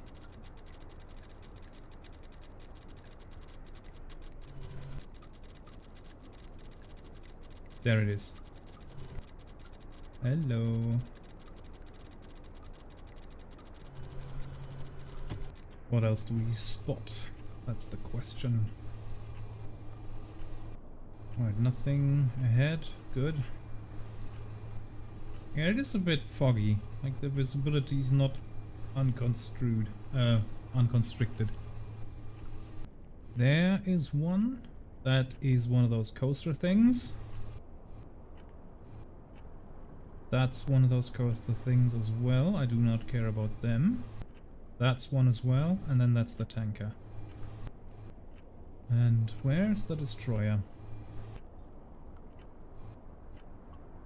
Those two, I think. Yeah, those two are those coasters as well. That could be the destroyer.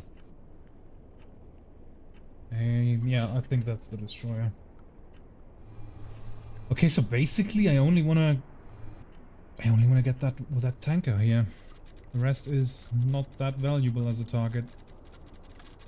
But I mean, if they sail right into my firing line, I'm gonna get them anyway. Like, this one is volunteering, I think.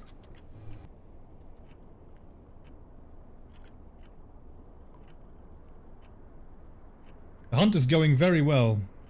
Very well. Hi Josh, how are you doing? Are you gonna stream tonight? Because then I'm gonna send my guys over to you.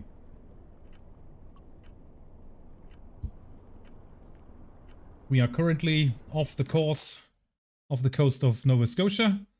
We have engaged a Canadian convoy. We had a T2 tanker in there, we had a Liberty ship in there, we had a C3 in there. We sank pretty much everything. And now we're currently re-engaging that convoy to get the last of the T2 Wie tankers. lauten Ihre Befehle, Herr Kaloin? And yeah. Gonna be a very successful patrol. And unfortunately I did not manage to have my boys home by Christmas this year. I kind of screwed up on the date. Now the 30th of December, so the day after tomorrow I'll be going into 1943.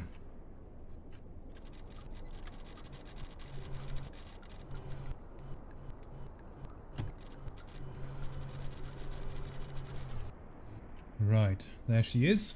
We know her speed. Battle stations. Alarm! Gefechtsstation. Los geht's, Männer. Lasst uns einige Schiffe versenken. Schraubengeräusche. Großer Konvoi. Peilung 75 Grad.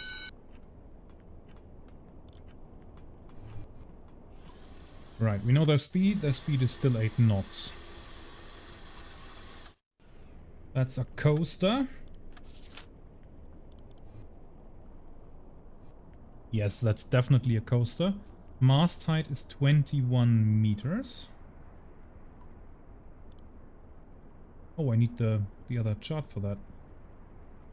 21 meters. Oh, this one goes up to 27. Oh, that's good.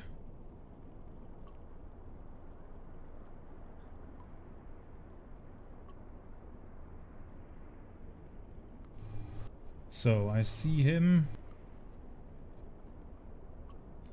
on the magnified view. 20 milliradian. 38.5. Still very far away.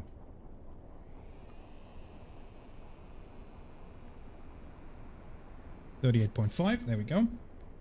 Speed set, angle and bow, but that's all irrelevant because we're not going to fire at him anyway, at least not now. Thank you. Maintain tube 4. Verstanden, Kommandant.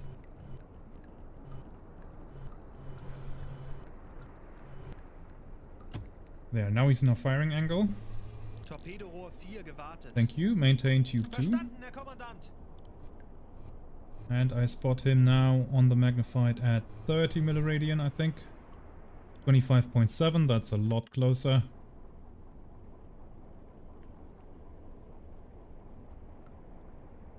There we go. Now, if I were to fire at him, I would do it at around 350 degrees. Torpedorohr 2 gewartet. Thank you. Maintain tube number 3. Ja, Herr Kaloi. Ich kümmere mich darum. Don't have to shout like that. I can hear you. Right. On the magnified, I spot him. Torpedorohr 3 gewartet. That's 50 milliradian. So 50 milliradian on the zoom in is 15.4. I think we can chance it. 15.4. Do I still have an FAT torpedo? I do, but only a T3. Okay. I don't really want to use the T3. Good, then let's just do that. Use tube number 1. Tube 1 set. Flood tube 1. Torpedo speed 44. Target speed 8 knots. Torpedo speed 44. Set. Depth 4 meters. Magnetic pistols all around. Torpedo depth 4. Set. Angle on bow. Green 90. Range set. Speed set. All set. Tube 1. Launch. Richard, get on it. Immediately push a new one in. I'm gonna need a T3, normal one. Maintain and load. Torpedo. Right here.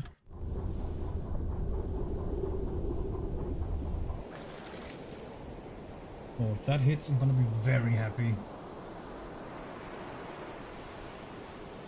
Yes, yes, the FAT is the Flächenabzug torpedo. That's a search pattern.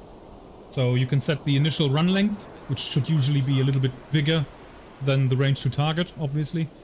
And then after it misses, it'll do like search pattern course and hopefully hit something.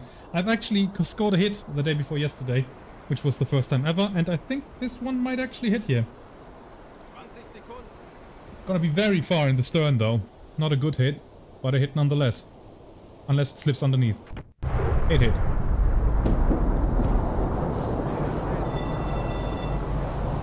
That was a decent range attack, man. What's that? A length of 78 meters, and we hit that tiny thing on 1.5 kilometers. Not bad. And she's immediately going down. Okay. Bye. Snapped in half, even though I hit in the stern. Crazy. That one is too far away, that's for sure. Where's the T2? These are hard to see at night because they're just Grey as the Atlantic sky. There it is.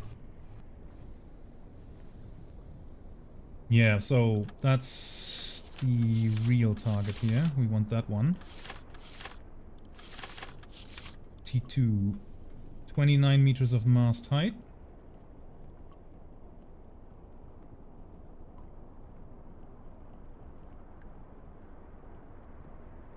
There we go. That's the one.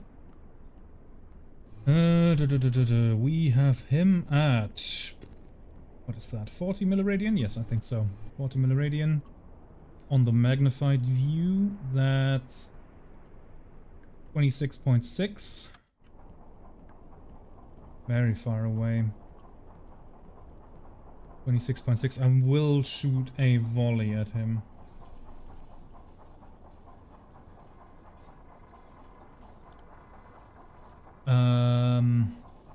Rohr 1 geladen. I've still got the T1 in tube 4. Tube 2 and 3 I think I can fire as a volley, and then one of them will be an FAT and the other one won't, but that's okay. So that means torpedo speed is set to 30, enemy speed is set to still 8. Rohr 2 bewässert. So Rohr 3 salvo, bewässert. tube 2 and 3. Those are the ones on the port side. That's all set. 8 meters deep, I think, is the T2. 7.1, yeah, 8 works. Almost ahead now. I guess I have to take the shot. Ah, they can't see their masts at all. It's horrible. I'm gonna guess 40 milliradian. 26.6. Yeah, 26.6. Let's do it. Target speed set. The length I'm gonna keep at 100 so that the salvo spread is nice and together. Angle on bow is a green 90.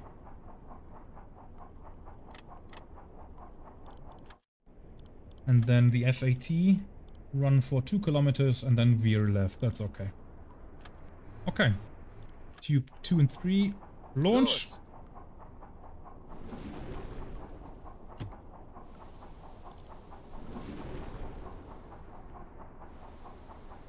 Launch lever is released. Ich erwarte Ihre Befehle.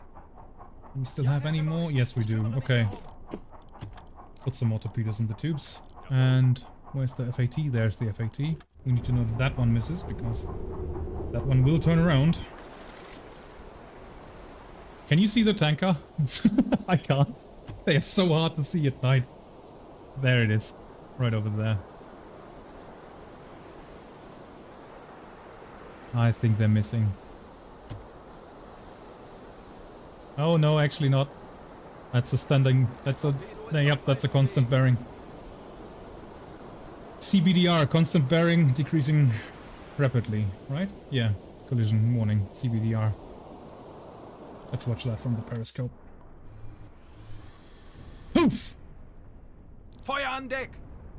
Schwere Schäden! Both of them hit. Lovely. Schwere Schäden!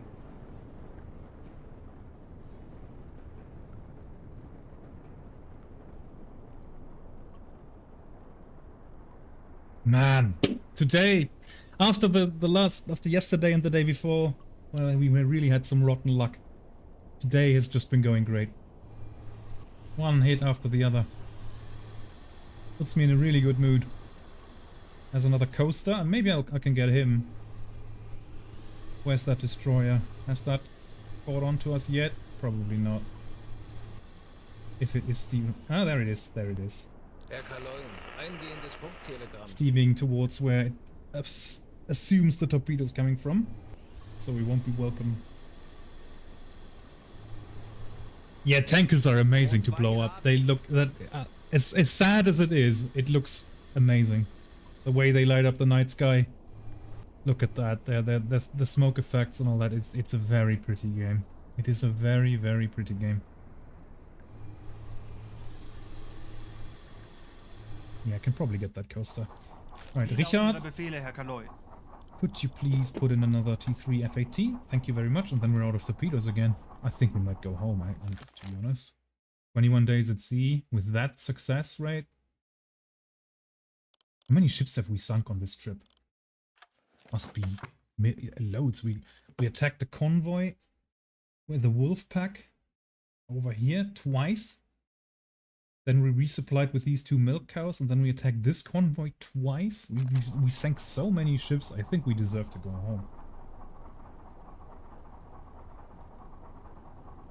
Yeah, that tanker is gone. Oh, Jesus. Sorry about that, boys. And gals. The 0% female audience that I have. when I was still streaming Fallout 4 VR, I had like a 3% female audience.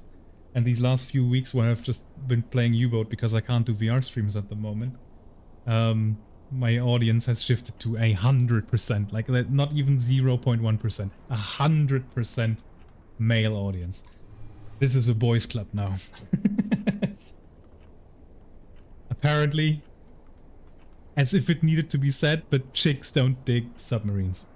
I don't know if you didn't know this, but apparently this is a particularly male niche hobby, this.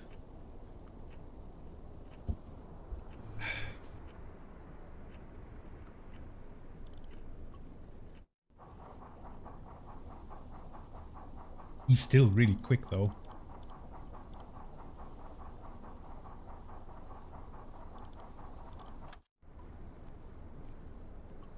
We're still on silent running.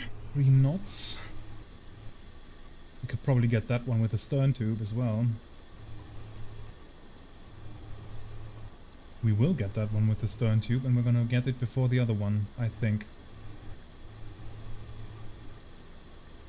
That one's turning towards us, probably trying to evade the Stillwater.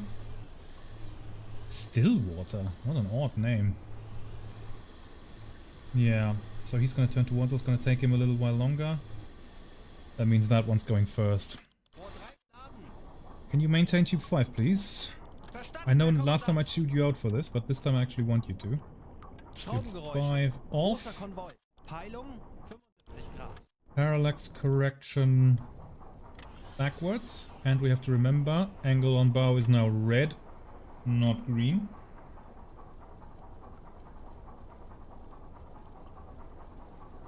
No, I haven't. Never heard of that, actually.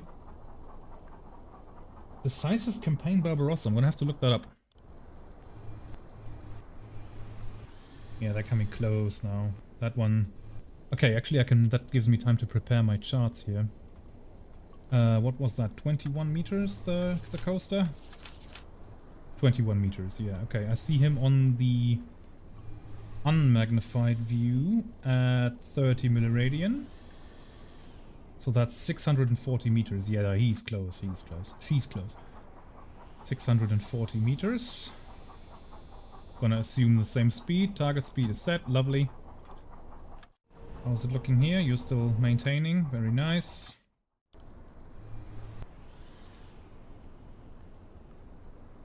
And I think he's starting to zag to the starboard side. We're still going ahead, so we're gonna put some distance between us, hopefully. And the torpedo depth must be set to 4 meters.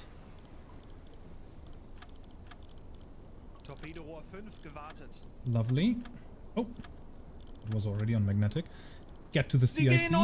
Perfekt. Einer weniger. Yeah, that was to be expected. Blood tube 5. 4 meters of depth. Another range check. 50 milliradian on the zoom out. That's 390 meters. Jesus Christ. 390. Angle on bow is red 90. Speed set, distance set, angle set. Stern 5.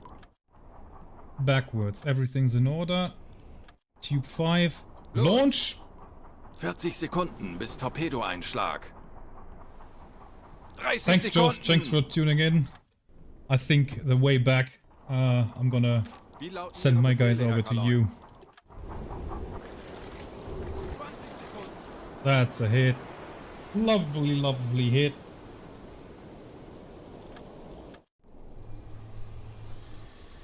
10 Sekunden bis Einschlag. Poof. Schwere Schäden. Heavy damage, obviously. Like that little thing. And there's our next target.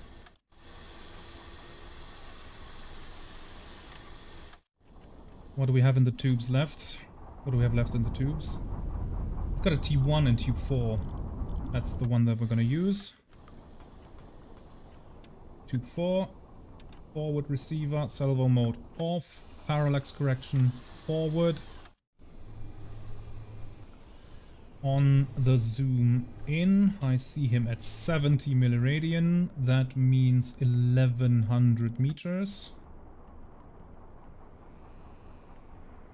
1100, there we go, dead set. Angle on bow, green 90, speed set. Tube 4, flooded, 4 meters, 44 knots, lovely. Speed 8. Keeps changing that. Tube 4, launch! Los.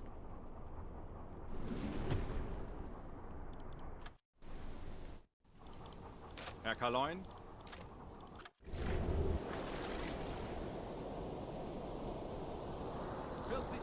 Oh, is that gonna miss? Is that gonna miss? Oh! Oh no! Damn it. Well, we can't hit all of them, can we? Well, we could, but I don't want to be greedy. Fehlschuss. We could probably still get him with the second one, though. 20 degrees to the side? Eh, probably. That's 80 milliradian on the zoom in. 1, 2, 3. That's 960 meters.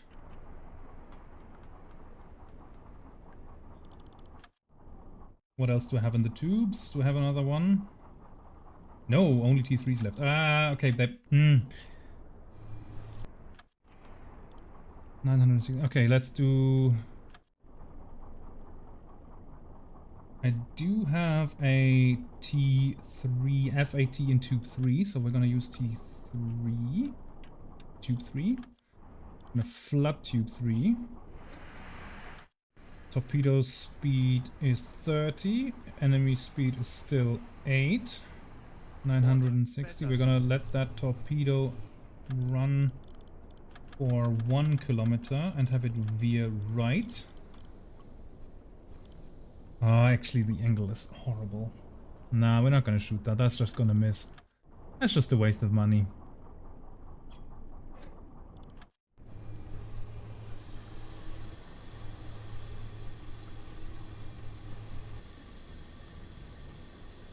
Hard to starboard. Bruder, hart Steuerbord. Maybe we can get him. Probably not. Höhenbruch. Sie sinken. Where's that destroyer anyway? There it is. Hello.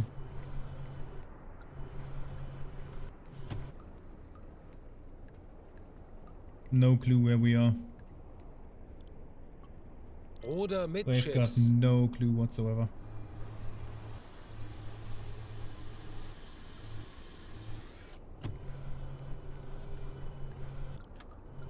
Wait for him to go into our angle.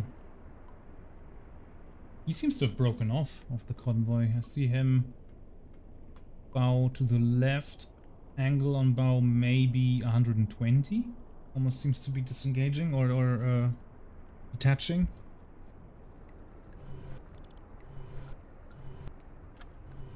Maybe I'm wrong. Yeah, it's just zigzagging. A bit too far away for my taste. I think we're good here. We did a good. We have done a good.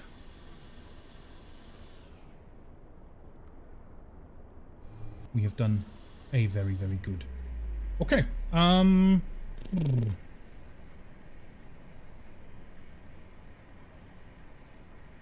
Yeah, let's head home. Let's be honest. Head to the deep. Kurs setzen. Get rid of all that. Good convoy attack. Very, very good. Where is that destroyer?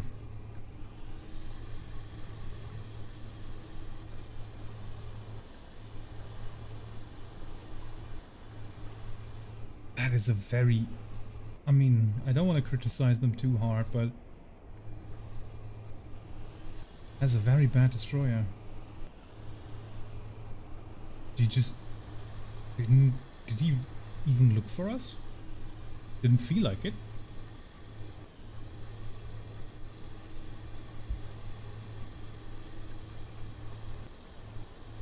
I mean, there are incapable COs. It happens, especially if you need to mass promote because you need ships.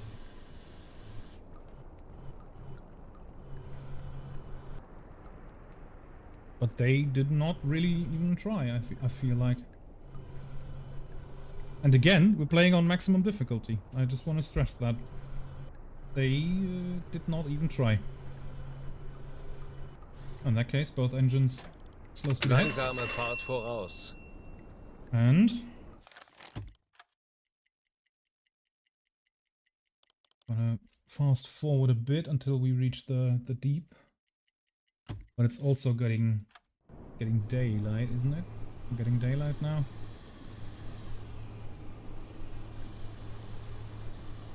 Yeah. Yeah, their superstructures have disappeared behind the horizon. So I think it's already safe to surface, but I don't want to risk it. So we'll wait just a tiny bit longer.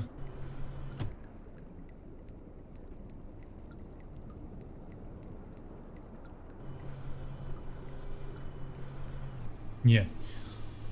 Okay. Cancel alarm. Alarm beenden. That's a save. Getting off battle stations after a long while usually automatically saves the game. Then I'm gonna pump out the boat. Lenzpumpe einschalten. And we're also gonna Auf switch Blaulicht to... schalten. We have 3 sailors on the map, is that possible? Oh no, the third one is doing the light, that's why it's green. Because he has a job now. Yeah, okay. He should be grayed out. Yeah, there we go.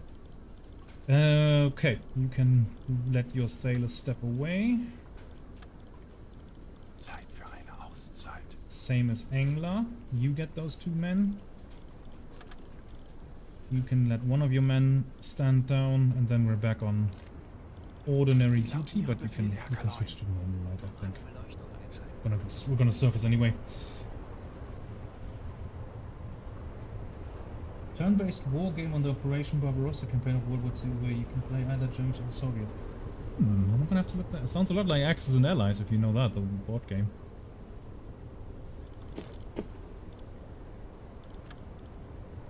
Right, and we are...